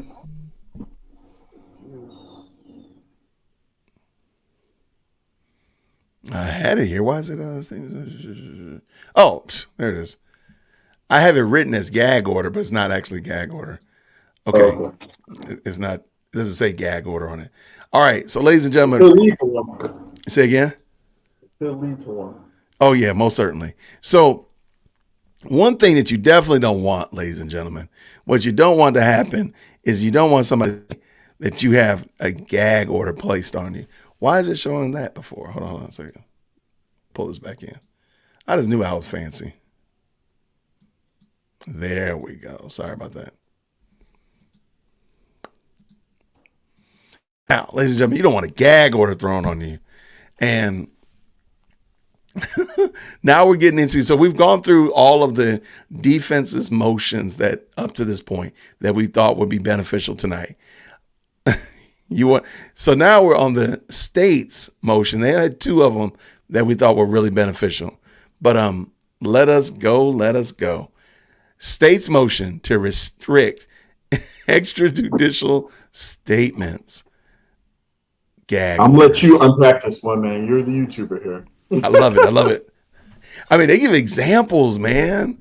So I'm going to read through here and then we'll go through the examples because we got some people that we know, some folk that we've talked to on this channel, some people we've talked about.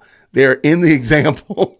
The state is watching. The state is watching. Comes now the state of Georgia and moves this honorable court to instruct the defense to refrain from making further extrajudicial statements about this case moving forward. Georgia Rule of Professional Conduct, Rule 3.6, prohibits lawyers participating in litigation from making extrajudicial statements statements a reasonable person would believe to be disseminated by means of public communication if the lawyer knows lawyer knows or reasonably should know that it will have a substantial likelihood of materially prejudicing an adjudicative proceeding in the matter. A relative factor in determining prejudice is the nature of proceeding involved. With the criminal jury trials being the most sensitive to extrajudicial speech, the character, credibility, reputation of a party, and any opinions as to the guilt or innocence of a defendant are subjects deemed to be more likely to have material prejudicial effect on a criminal proceeding. All right, well, let's pack the big word here, extrajudicial. What does that mean? Extrajudicial. Anything outside of the courtroom. Outside of the courtroom is extrajudicial. You're being extra, like my daughter would say. Dad, you're so extra. You're so extra. Outside of the courtroom. So what she's trying to say is, listen, tell the defense, stop saying stuff. Stop trying your case in the public. Try it in court. That's what she pretty much is saying. Well, if y'all stop having extra ex parte meetings, we could be in. We'll see. Hey, all these comfort breaks, we gotta do something. All these comfort breaks, we got something to do, man. We're on YouTube because we're on the comfort breaks. See? Well, I don't know. I don't think Judge Whittaker is going to be doing comfort breaks.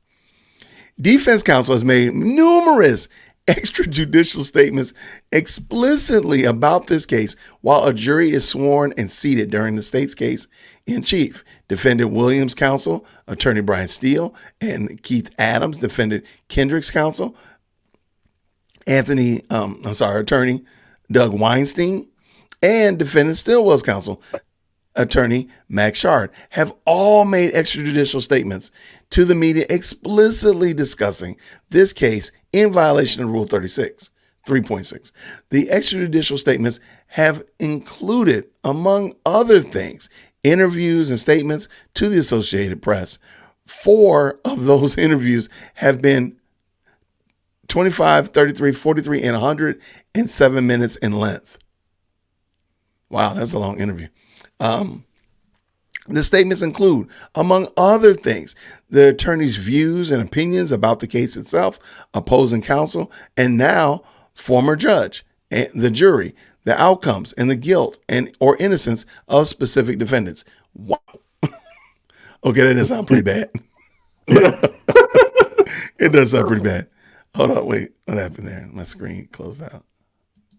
I love you. Okay.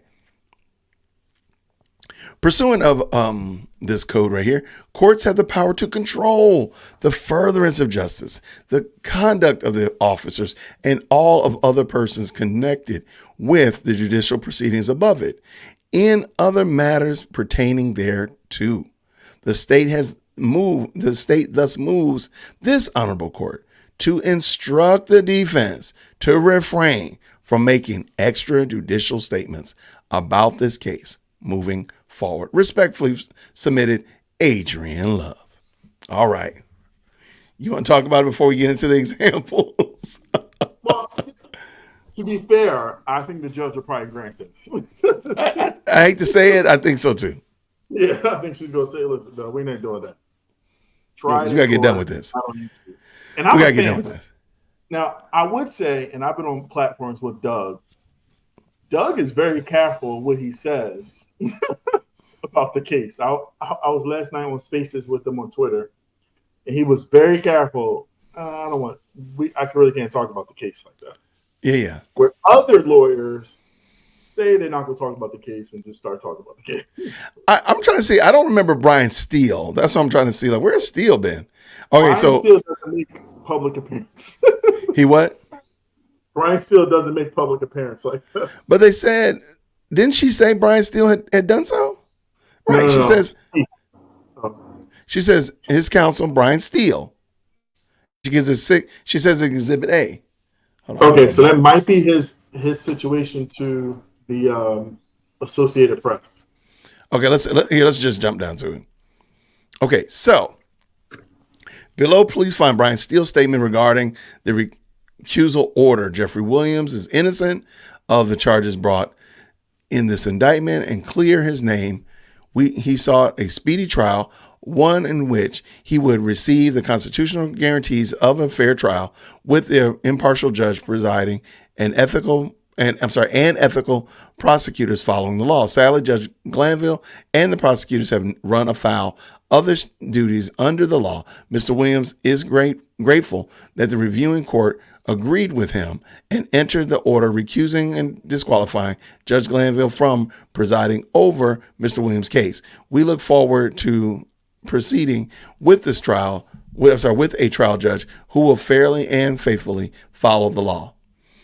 I don't see nothing wrong with his statement. People was calling him when Judge Glanville got recused, and he made a statement. Listen. To me, I'm like, this sounds exactly like, I mean, you could get this from his, from any of his motions. Yeah, but they took a picture of this off of Thugger Daily's Twitter. I remember seeing this. Shout out to Thugger Daily. Shout out to Thugger Daily. Shout out to Thugger Daily. So, but I don't think, to me, I don't think that's that bad. I think that you could derive, all of this information is a part of his motions. He didn't say anything, he didn't say anything about Jack. He didn't say anything about a slow trial, not having good courtroom management, anything like that. All of this has been in the motions, in my opinion. Well, I think the problem they take is that sentence. Read that sentence with sadly over again. Sadly, Judge Glanville and the prosecutors have run afoul of their duties under of the law. Under their duties under of the law. Yeah. That might be where they're like you're kind that's a little bit more opinion. That's fair, but okay. All right. I mean, that's fine. I'm just salty because I was trying to get Doug Weinstein on the channel, and he's probably not gonna come now. So I'm a little upset. I'm a little feeling some kind of way. But pray for your boy. Pray for your boy. Exhibit B. Young Thug's attorney speaks out on Glanville recusal. And this is Keith Adams. And This is a YouTube channel. I thought this was hilarious that they're now including YouTube links in exhibits. But I mean, we've seen this already. I'm sure there's been others before. It's not the first time, right? Or what do you think? Whose channel was that? I don't know. Let me click on. Let's see.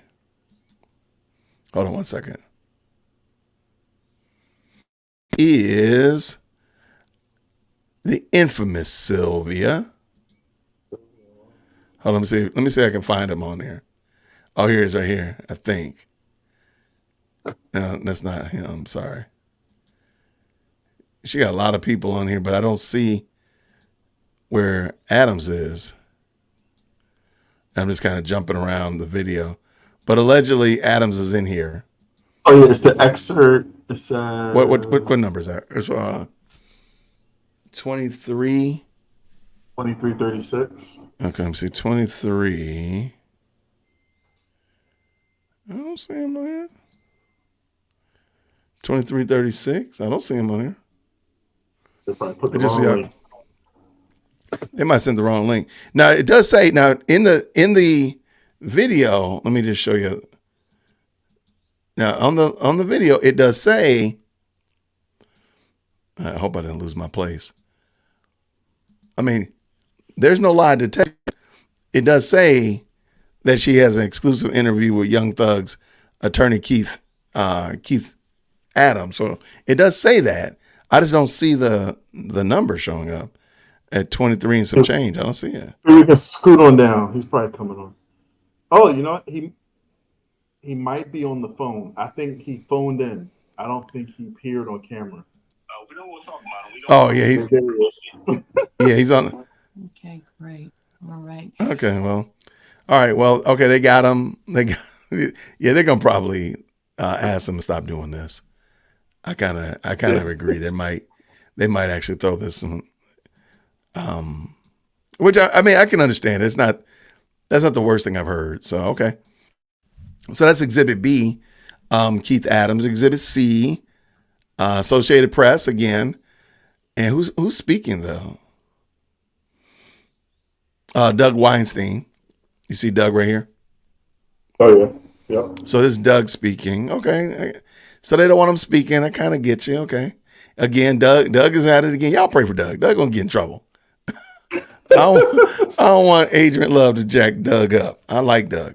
But again, he was speaking to a legal journalist whose name is Megan Cunneth, great YouTube content creator as well. She does a lot out there on the West Coast. Say again. Very respected for her legal analysis. Yeah, absolutely. So there's that. So yeah, I mean, I get you. I get you. I just think it's hilarious that they're using YouTube links. But anyway, yeah. Young Thug, YSL trial update. This is again, Megan interviews defense attorney Max Shard. Max is in trouble. It's only been 5 minutes though. It's only 5 minutes long. So that was a long one. It's like an hour. They just no, I'm sorry. Yeah, I'm sorry. You're right. No, it's an hour and 46 minutes. Yeah. So yeah, okay, you're in trouble. Yeah, stop doing it, Max. Wow, I didn't realize all these examples. I'm not. What is it? I'm not a lawyer, but okay. So that's the YouTube channel. I'm not a lawyer, but and who are they interviewing? Doug again. Doug, stay in trouble, man. And so they interviewed Doug on the recusal and ex parte meeting. Say again. We love Doug. Doug is up in here. He getting it in. He out here. All right. So, wait. So that's the end of that. And then what is this? This is a Superior Court of Georgia. Yeah, a certificate of service. Yeah, okay, tell us about this certificate of service. What this pretty much means is they served this on the filing people. They gave this. Oh, gotcha.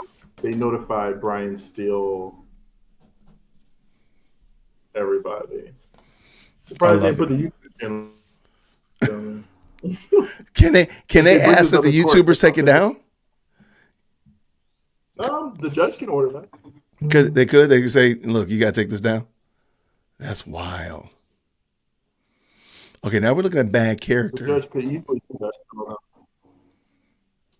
I don't know if she would, but she could do that. Hopefully she won't do that because I don't want content creators getting stuff taken down. But I guess hopefully she'll just throw the whole thing out. But And just to segue here, like, even having Kenneth Copeland on was like dangerous, more dangerous than this. yes. So, that's been a big issue recently as well, that Kenneth Copeland has, he's been on social media. He's doing, the 20 versus 1 and things of that nature, but also doing interviews. Is that not problematic that he's doing that as a sworn witness? I think so.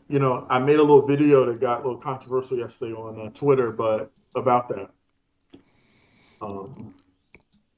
What was your? I don't know if you've seen that. Go ahead. But before you finish testifying, the judge reminds you, don't discuss this case or testimony to anyone about this case. Blah blah blah. He says that to a jury a lot, but I think it's dangerous for Kenneth Copeland to be on the internet. Never you ever heard a sworn witness going on a media blitz. That is kind of wild.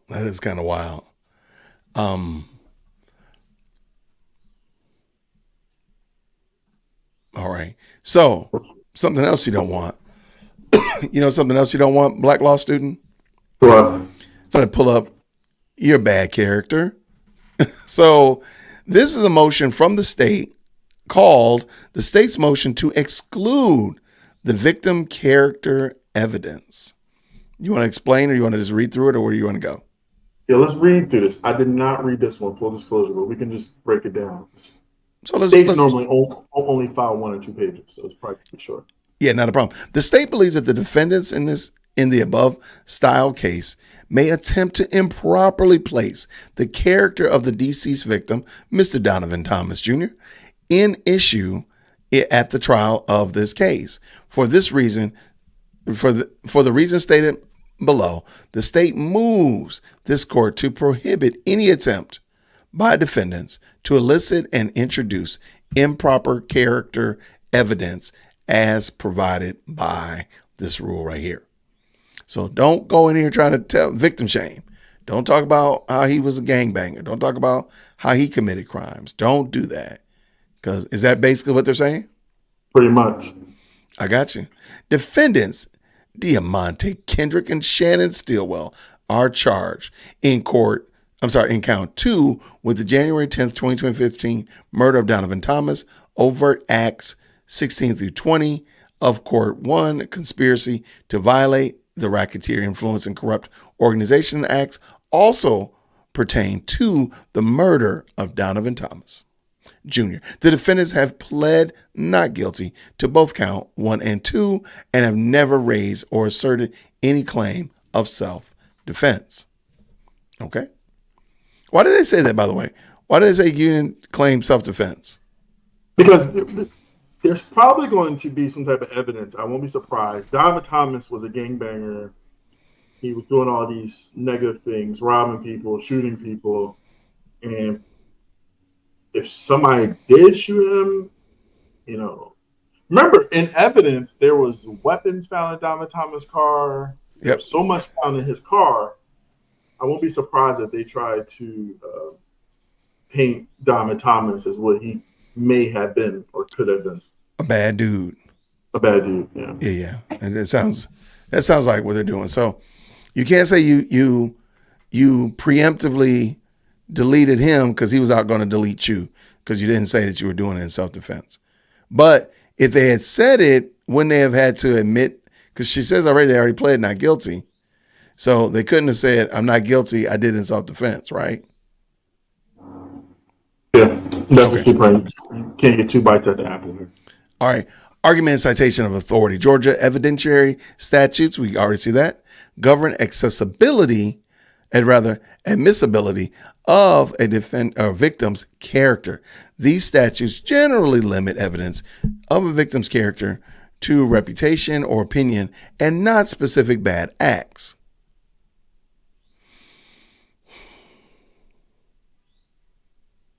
So if I'm a dude that runs around committing crimes, but nobody has an opinion about me or nobody says I have a bad reputation, it doesn't matter? Pretty much. Get out of here. Get out of here, man. I'm Nino Brown, man. I'm buying turkeys for Thanksgiving and icing them up later on. Man, it's crazy. Okay. The Georgia Code provides a pertinent part of the follows: evidence of a person's character or for the purpose of proving action in conformity therewith on a particular occasion. There are 3 enumerated examples, and we got this one: pertinent trait of a character offered by a party to rebut the same. Evidence of a victim's character trait for peacefulness, or to rebut evidence that the victim was initial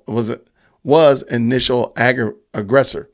And 3, evidence of the character of evidence of the character of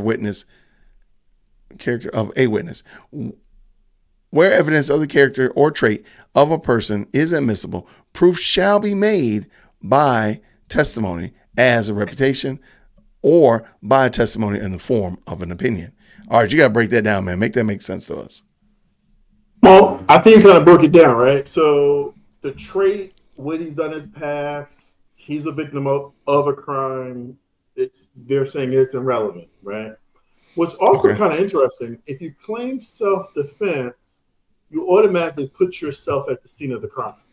Correct. That was another thing I was thinking about too. Yes.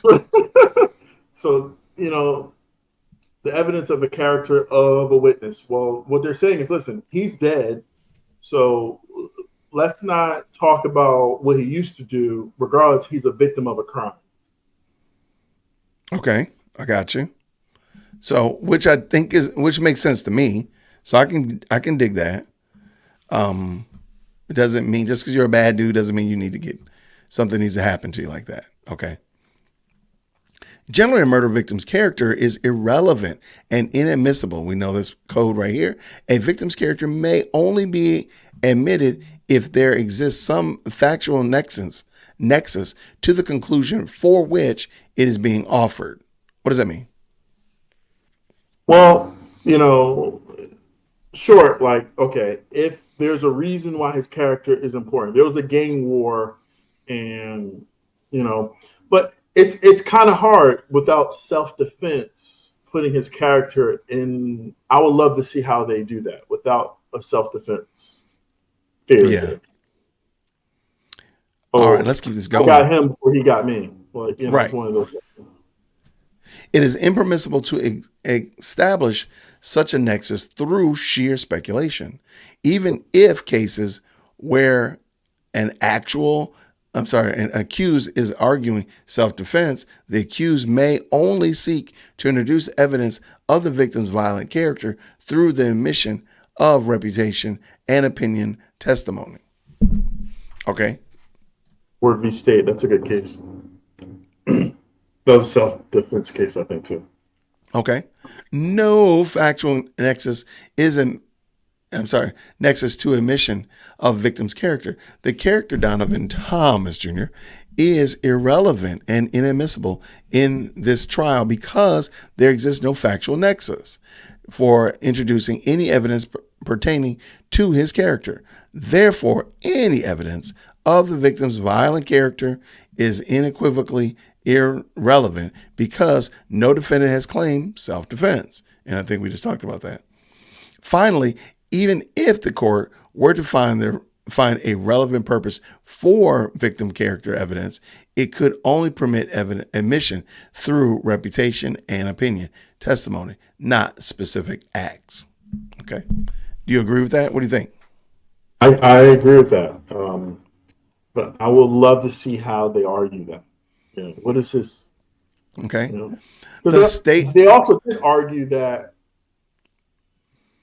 Doug and them were friends. So, some character arguing album covers together, promote each other parties. I got you. Okay. The state requests this court to prohibit the defense from intentionally or inadvertently eliciting improper character evidence. Okay. So I don't think I don't think it's even going to get to this point, but we'll see. Yeah, I don't think it's going to get there either. But real quick. All right. And I think there was an exhibit at the end. Okay, here it is right here. No, Certificate of service. And okay, and that just basically means that we serve these people. Wow. They had a lot of process servers for that. All right. So how do you feel about these motions so far? As I get the next one pulled up, the last two pulled up. What do you think about it? I'm excited for next week to see how these things argue, you know. So do you think that there's a possibility that she might just throw a mistrial and hike them out, or do you think that it's going to actually come down to actually being argued out in court? I think the mistrial motion will be argued in court. I don't think it's going to go past. I think she's going to grant a mistrial. Really? So you're not going to hear these other ones argued? I don't think so. You got to understand who Judge Whittaker is, right? She's a jurist. My sister. Yeah, she's your sister. She's a jurist. She's a very successful appellate lawyer prior to being a judge. She ran Fulton County's appeals division of the district attorney's office. She also worked in the attorney general's office of Georgia appeals division. She has the least amount of cases to be overturned in Fulton County. So she's going to try to get this one right on just the first crack there. So if she wants to get it right and she files it, she deems a mistrial with prejudice, then that would be it. Is that fair? Yep. Okay. All right. Let's see, man.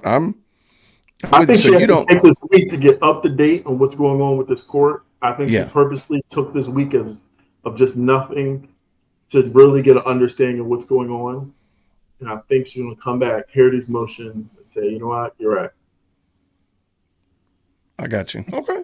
No, I like it. I'm looking forward to seeing what actually happens. So let us go. Let's pull this in. Oh, hold on. What's the last two motions you have? I got the 642 or motion 624, whatever, you know that one. Yeah, let's skip over that one because that's moot because I think he filed his motion for mistrial after that. So that was from really 624 from 718. All right, pretty much what that is pretty much what Brian Steele said in court. He's asking the judge to rewind this case, pretty much. I got you. We talked about that tonight already. I got you. And this one is the motion to correct the last one. Correct. That's a good one. All right. Let me see. How long is it? Oh, my gosh. Oh, my gosh. It's not long at all. I probably had that one, but I'll just watch your screen here. Yeah. Hold on. Let me pull it. Make it. Okay. Good. Looks good. Let us go. All right, everybody. This is the last one. Why would a lawyer file a motion to correct something? Because he has no confidence that the prosecutor is going to tell the judge the truth. Wow. So what we're reading here is the Superior Court of Fulton County, Georgia. Motion to correct discrepancies concerning Mr. Williams' trial exhibits. Oh my gosh. All right. Wait till you see the amount of examples. Wait, who filed this? Let's see who filed this. This is on behalf of Jeffrey Williams. So you know who that was. That's YSL Steel. Gonna put Steel in the chat. Let's go put Steel in the chat. Make sure we're all this is the last ones. We gotta make it the best one. Let's go. How many different ways can you spell Steel? I see so many people write it differently. I'm like, how does this guy write his name? Steel, Steal, Steele. I see it code first. Yeah, I've seen the LE, the traditional and LE. But let's go. Comes now, Mr. Jeffrey Williams, by and through undersigned counsel, and hereby files a motion to correct discrepancies concerning Mr. Williams' trial. And he says, from the above trial, Mr. Williams he is not playing. He is never going to not say Mr. Williams is innocent of all crimes in the above referenced indictment. After review of the YSL exhibit status Excel spreadsheet provided to undersigned counsel by this honorable court, Mr. Williams has identified the following exhibits which were admitted to at trial but are not recorded as such. And notice what these are. That's why I was laughing about it. You know what these are? These are YouTube videos. Like YouTube is now a part of LexisNexis. Yes. And Westlaw. Westlaw. There we go. So, okay, let me ask this question, because we don't have to click on these or anything like that. But what happens if this link goes bad, or if YouTube disappears, or whatever? Like, what happens? Well, hopefully he downloaded it. No, I'm like YouTube is not going to be here forever. So if a link right here is here now, but let's say in 2 years, let's say the content creator here. Let me just click. Let me see who this content. All right, this is law and crime. So, what if law and crime gets in trouble and they disappear? And this link disappears. What happens? Well, if you look, I think it's this one. Let me just see something. There's a time where Brian Steele, one of his motions, I can probably find and send it to you. He attached flash drives of these YouTube videos. So he downloaded them. Okay, no, I ain't mad at him. All right, let me get back. Go back. There we go. But now it's like super small. All right. So yeah, these are just a bunch of links. So they give you the links. Of course, I will put all of these motions in the description when I get done. Maybe I need to go get dinner, but maybe it'll be tonight, but it'll definitely be soon enough. Yo, this is just nothing but YouTube video. Or maybe it's YouTube evidence of what was doing. Maybe maybe it's a video clip of something that was evidentiary in reality, but they're using the YouTube link to point it out. What do you think? Well, let's think about this. The other day, so funny enough, 8A Love they said teacher petting the judge and said, "Hey, judge, I'm going to give you a list of all the things that was admitted." Right. I heard that. And the defense like, "Oh, no, you're not, because you're going to tell her what you think was admitted." And now he's saying, "Listen, so let's be truthful here. Let me show you the video of what actually was admitted." There we go. That makes sense. So that's probably what it is. So, I mean, this is nothing more than just a whole bunch of them.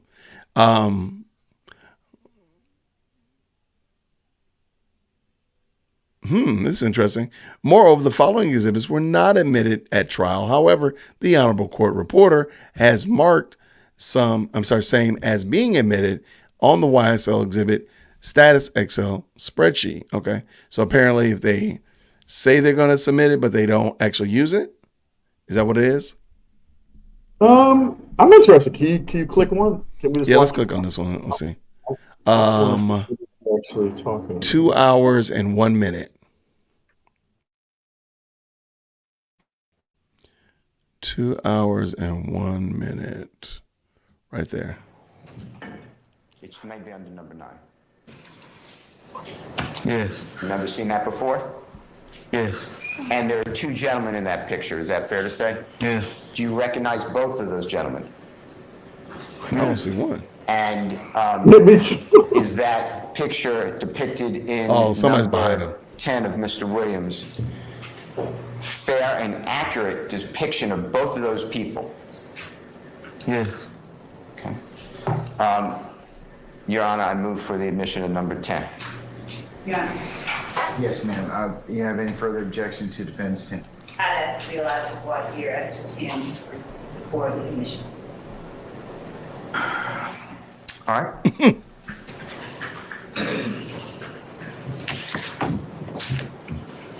Good morning, Mr. Stevens. Morning. Were you present when that picture was taken, defense exhibit number 10? No. Do you recognize the area that that picture was taken in? No. Can Wait, you let's pause this say one quick second. Sure, with sure. certainty? So what's going on here is before you get to admit evidence, the prosecutor or the defense will say, Your Honor, I would like to admit Woke Christian 65-992. And the Right. judge will say with objections, and she's objecting to admitting it. So that's pretty much what's going on. Got it. Now, why is she asking him, was he there and does he know where it is? Trying to lay it, this may not be relevant. Okay. Because he does say he Because- knows who the people are, though. I thought, right? Yeah. Which seems to be like important, but okay. No, this is dope. But he can't Whether that authenticate it. picture accurately describes or He can't what? Say it again? Authenticate this picture. Okay. Got He it. can't tell if this is a real picture or not. It could be Photoshop. Oh. He doesn't know. accurately reflects whatever was present in that area at the time that the picture was taken. Can I say that? What? No. Your Honor, state objects to number 10. Foundation? He has no basis. Foundation? Yes. All right. Still anything else? That would go to weight, Your Honor, not the admissibility. I'm going to sustain the state's objection at this time. Okay. All right. Did I give you number 11, if you could look at that? And it might be 13. Okay.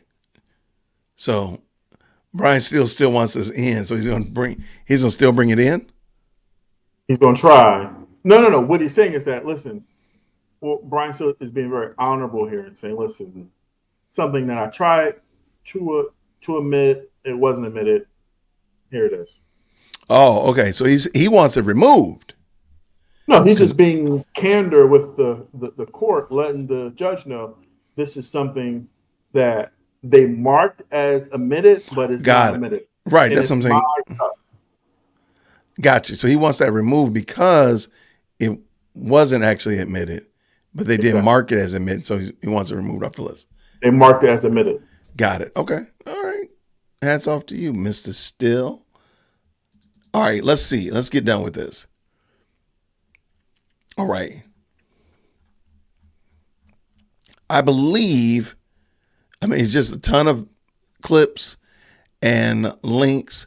And then lastly, wherefore Mr. Williams respectfully requests that the motion be spread upon the minutes of the court.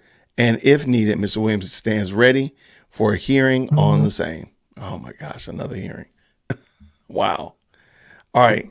So tell me what this means. What does this motion do? Tell us rather. It doesn't do too much. He just wants the court to know what's admitted, what's not admitted, so they got the spreadsheet of all the admitted evidence. He probably went through it and said, okay, this says admitted, but it wasn't. Let me show you. This says not admitted, but it was. And he's showing clips where it was and was not admitted. Gotcha. Makes sense. No, I got it. All right. It could be some poor court reporting. She does have a hard job, though. Oh yeah, for sure. All right. So, wow, we made it through, man. Congratulations, my brother. Real quick, in the chat, everybody, thank you all for hanging out with us. I know it's going through documents maybe is not the most grandiose. We'll get back to court reporting next week, though. Don't you worry about it. I do want to, if you don't mind, everybody, in the chat, let me know, what do you think is actually going to be the outcome of this trial? As we're, I do want to thank a couple people that have dropped some super chats. Thank you so much. Fred, thank you so much for the $2 super chat. And man, Cat Not Williams coming through, blessing 10 people with memberships to DWC. Thank you so much for enhancing the community. Thank you so much, sister.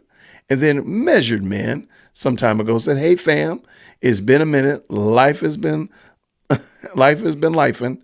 but I'm still with you 100%.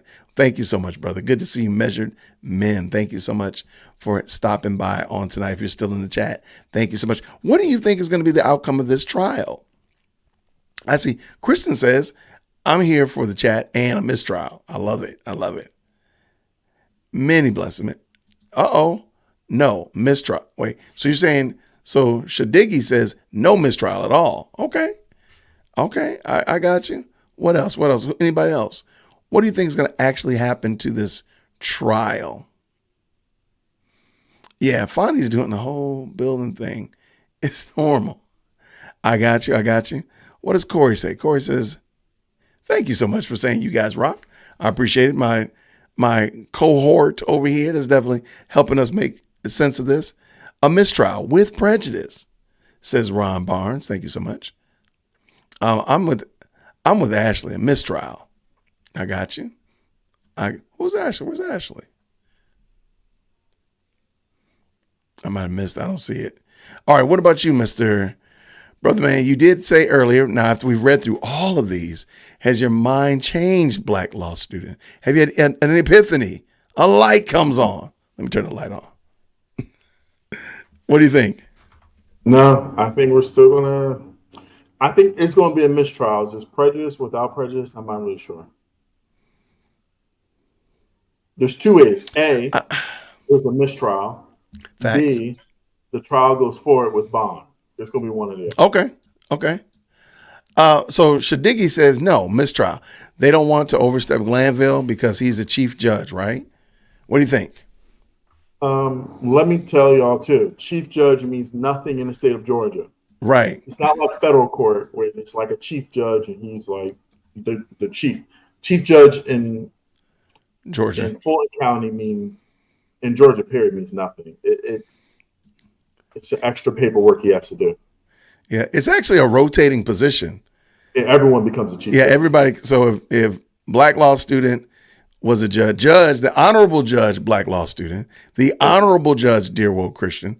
One year I am chief judge, honorable Dear World Christian.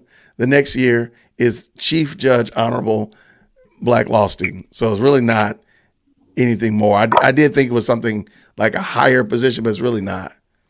Now we can say it like that and we can be respectful. I think that's fine. I don't think that's a lap too far, but it isn't really, it's not anything. Is that fair? In the state of Georgia, it is $4,500 more. Not really. Wow. I mean, y'all could give me 4,000 likes. I could get 4,000 people watching this video, and I could become Honorable Chief Judge DWC. Yeah. I mean, it could be a thing. Let me see. Oh, Ashley Merchant. Okay, that's what they're talking about. They're talking about Ashley Merchant. What did Ashley say? Ashley Merchant is defending Steele through the strike force. They defended defense lawyers. Okay, got you. Got you. I love Ashley Merchant. She's very good. Fine. That's who Ashley is, Court. Kristen. So you don't even think, I don't even think he will get bond. Wow, so Diggy is man. Come on now, if you in Vegas now, the bookies is betting on this thing. You going big. At least spread it out a little bit. Somebody gonna get some bond. At least spread it out. I don't want you to lose all your money. Somebody getting bond. Somebody. I think those requests for a bond were very, in my opinion, were very solid. I don't know about the mistrial. I think that one's kind of like a coin toss, but definitely I think the bond, I think that's going to be a given. I can't wait to see what the state responds to these bonds. At least we don't have to worry about Glanville eating peanuts and playing Candy Crush. Y'all, Lady Dear World Christian likes that Candy Crush game. And I've never played it. I hope Glanville wasn't playing Candy Crush on his phone. Shame on you. You think it was? I know. I can hear his dog a lot during some break. I could hear him eating his microphone. I think he was breathing into that microphone a lot. So Did you hear his support dog? Yeah, I would hear his dog like get up and shake his shake himself or whatever like that. Here's tags jingling. That's what it was. Yeah. Shadiki is from Atlanta. Okay, I got you. Hey, All right. Yeah, we don't have to worry about the comfort breaks though. Cha-ching. I'm sorry. If this thing goes back, let's just say, okay, here's another one. Let's just say she grants bond, but the trial continues. So it starts up on, what's that, the 29th? Yeah, the 29th. How long does it take from there, in your opinion? so she's spending the 29th through the 2nd to hear these motions. She doesn't That's want no right. motions. Okay, so it'll start again on the 4th, right? 5th. Okay. So let's just say it starts up on the 5th, but let's say she does not do mistrial. She does give bond. She slaps people's hands and hits them with the ruler and all that kind of stuff. But she's going to go back. She's like, you know what? I ain't got nothing better to do. We're going to go ahead and start trial on the August 4th. How long do you think it'll be now? 2 months, 3 months. Yeah, I was going to say 2 months. I was going to say, because she seems serious. Well, And- we got to remember this, right? We got to remember that the defense does not have to put on a case if they don't want to. The prosecution has the burden of proof. Okay. So explain that to me. So Love and Hilton fumbled through, because I don't think they're doing a good job at all. They fumbled through and they rest their case. And Steele, Adams, Shard, Weinstein, they all just say, hey, the state did not prove their case. What do they say? How do they say that? So Hilton says, Your Honor, the state rests. Your Honor says, thank you, defense. And defense can say, you know what? They put on so crappy of a case, we rest too. We have nothing to prove. They didn't prove anything. We had nothing to say. Wow. We're done. Closing statements. And that's what they're going to do. Wow. Okay. The defense does not have to put on a case. And I think Judge Really? Whittaker said that if the defense chooses to, they don't have to do that. They have nothing to prove. They don't have the burden to prove anything. And if the state doesn't prove anything viable, they can just say, y'all ain't prove nothing. Y'all just wasting my time. Yeah. Wow. Yeah. Okay. I didn't think that. I'm sorry. I didn't know that. There's many cases where people got killed just in closing statement. They can just close and say, you know what? Listen, they didn't prove this. We don't have to prove anything. This is the worst case ever. They didn't prove anything. Wow. Okay. He also ordered that by this Friday, the state must turn over a list of witnesses and what they're testifying to. Correct. That's going to be wild. Well, we're not going to see that, but because at the current moment, I don't think we know how many, to answer your question, Ron. I don't think we know how many witnesses there are. The list initially was 700, they said. I know they whittled that down, but I can't imagine how many there would be. They whittled it down to like 265 or something. Is that what you heard? Okay. Maybe that's how I heard 300. Okay, that's fine. Corey says bond, no mistrial. Okay. Is there a schedule for the show? To hear this case go on, though. You know? Say again? A part of me wants to hear this case go on. Really? I want it to get over with, man. I just like Judge Whittaker. I don't know. I just want to see how it I'll be Judge. You know what? I can fix that real quick. I can become Judge Whittaker. I want to see how she goes on.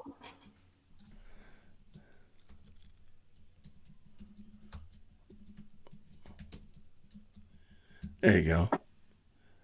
There. Problem solved. And I'll one day I'll elevate you. Next time we get on, you can become chief black law student. There you go. All right, let me see what I got. Too many discrepancies. I agree. There's just too many problems, in my opinion. I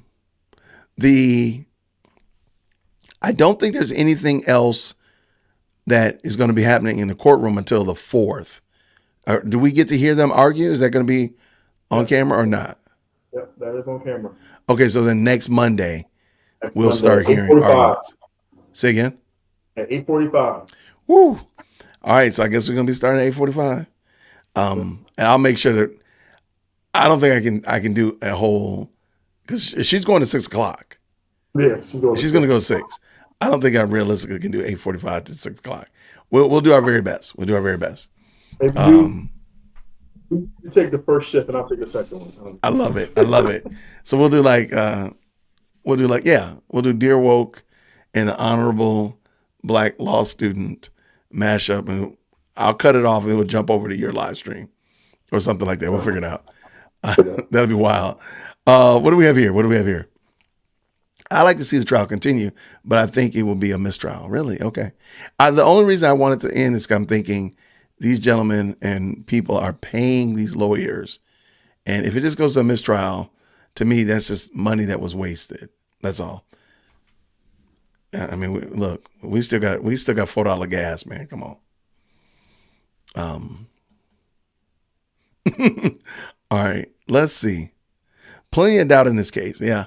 I can't see, now that you've brought this up, I can't see them saying, look, I don't even know what we've been doing here for 3 months.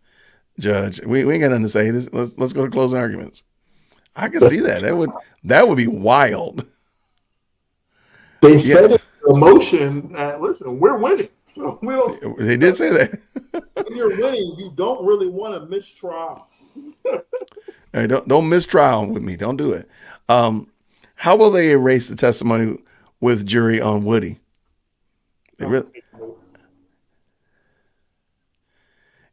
Say again? They confiscate the notes. I don't have a. Yeah, they confiscate the notes, but it's kind of like a nudge, wink, wink, because it's not. I mean, how do you really call somebody to not remember something? You know what I mean? Yeah. So I agree. They often say strike that testimony, strike that. Yeah, they waste a lot of taxpayers' money. Sorry for the people of Georgia. Sorry. This is the largest black trial in history. I think he might be right. I think it's definitely here in Georgia. Let me say it like that. For sure, here in Georgia. I think it's the top. I think the RICO teachers was kind of long too. Bro, it wasn't this long. I'll tell you that much. The Atlanta cheating scandal was not this long.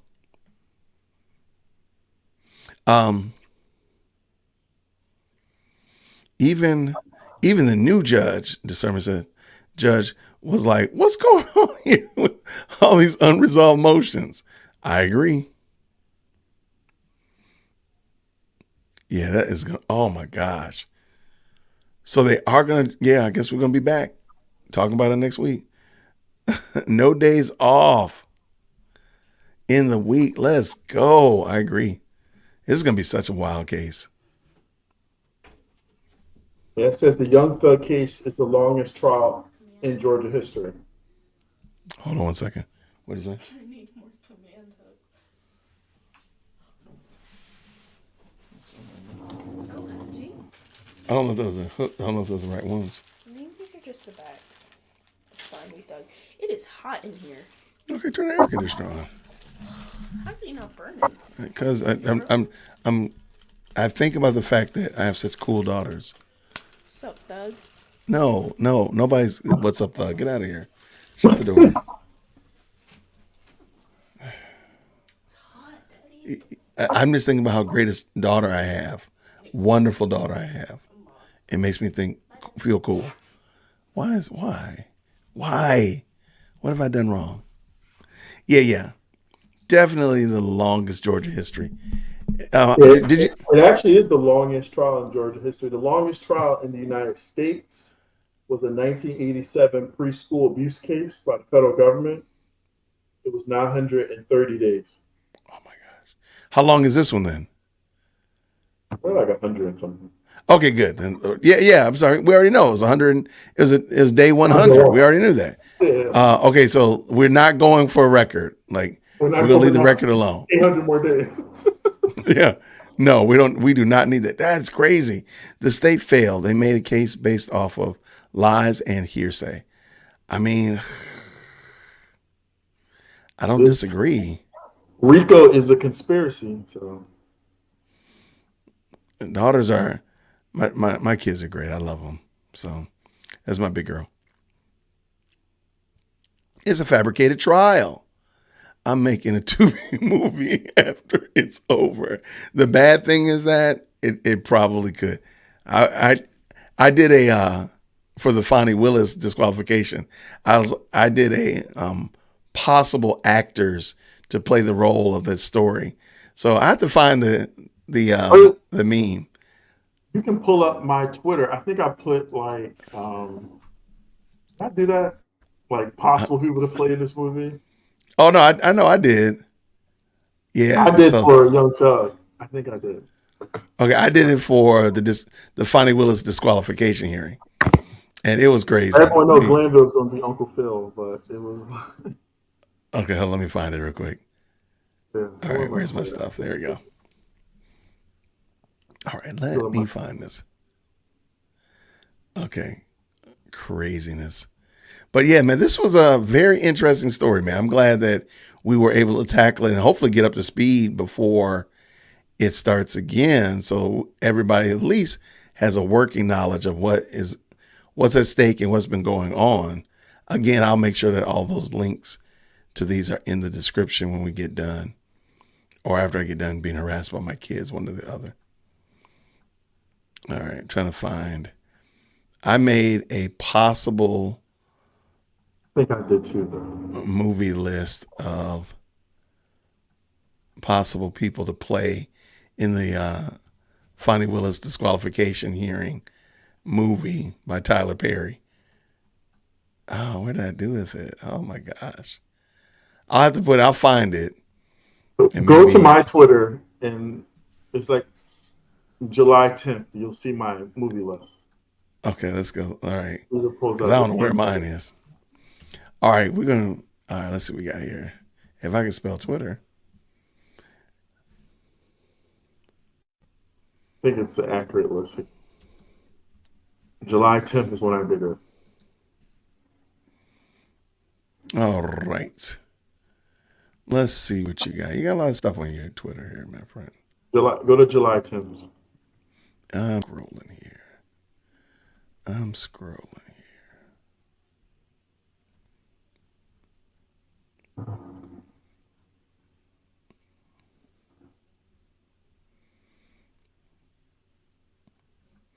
Bro, you put a lot of stuff on here, man. What are you doing?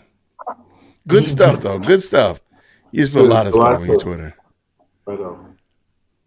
Your Twitter is insane. All right, we just want to real quick pull this up, and we'll. Found it? No, man, I'm still on date. I'm still on the 12th. You had a good picture of Adrian Love on here. Is that it?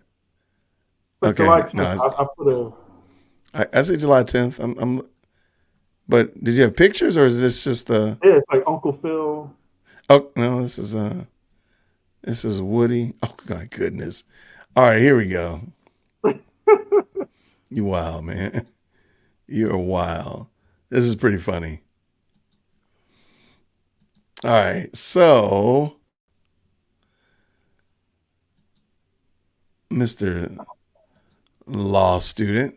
All right, so he's got his list of if this were a movie. I think it's hilarious. Okay. Cousin Pam is Hilton. I can dig that. Wow. The guy from Better Call Saul would be Weinstein. I can dig it. Wait, you got Nathan Wade? No, that's the guy off of the new Fresh Prince. He could play Keith Adams. Who's that? I've never seen new him. Uncle Phil. Oh, I've never seen it. Fresh Prince, and that's the new Uncle Phil. Oh, never saw that before. Okay. Adrian Love. Okay, who's this young lady? She's off of a law and crime show. I forgot her name on top of my head. Okay. This is hilarious. Why not Suge Knight, though? Suge Knight is alive still.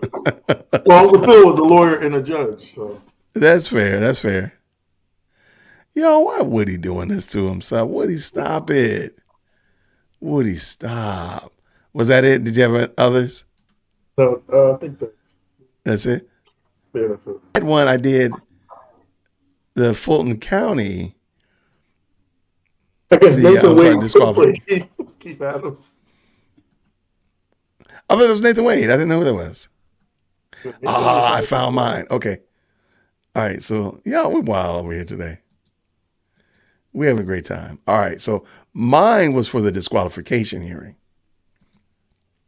And this is on my community page. So, I said, Cedric the Entertainer could be Terrence Bradley. Fonnie would be, what's that, Taraji? What's her name? And Nathan would be, what is his name again? I forgot the name of it. I'm drawing a blank. But I thought I had another list of people. It was like, because I had the, I did two of them because I had like who would play like Ashley Merchant and where did it go? Okay. Well, that was it though. So Terrence Bradley, Fonnie, and Nathan. I'll find the others and I'll post it back up. But all right, that's it, man. Get out of here. Tay Diggs, there we go. Thank you so much. It is. Yeah. What's wrong with me? But yeah, that would have been fun. So there you go, Diggy. Now you got your go ahead, go forth, write the screenplay, reach out to their agents, get it lined up, run me my money. Cause I put them in your ear. Everybody saw it.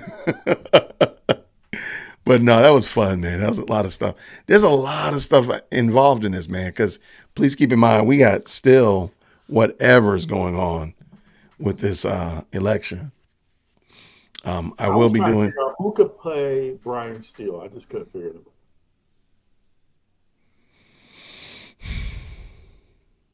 Tom Cruise. Tom Cruise, yeah, for sure. Yeah.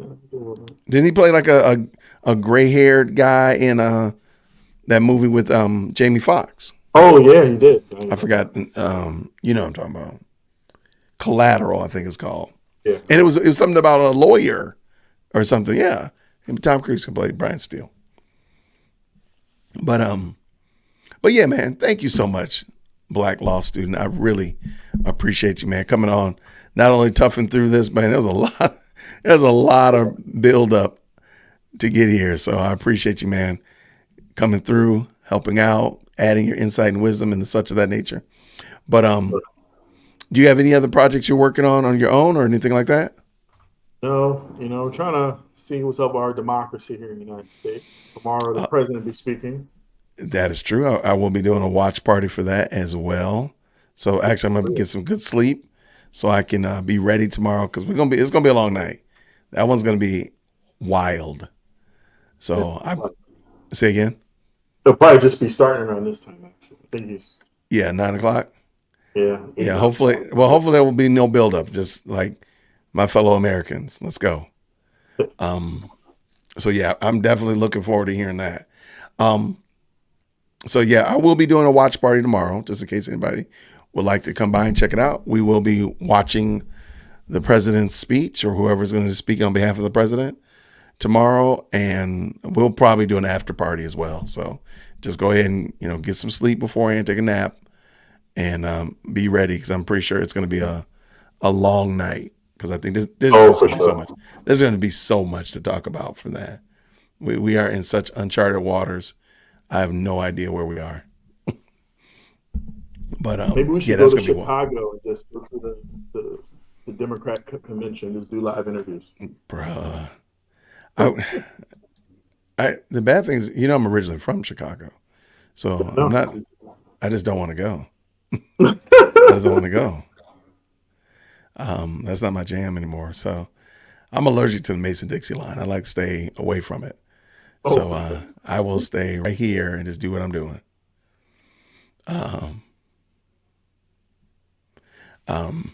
So yeah, that's it. But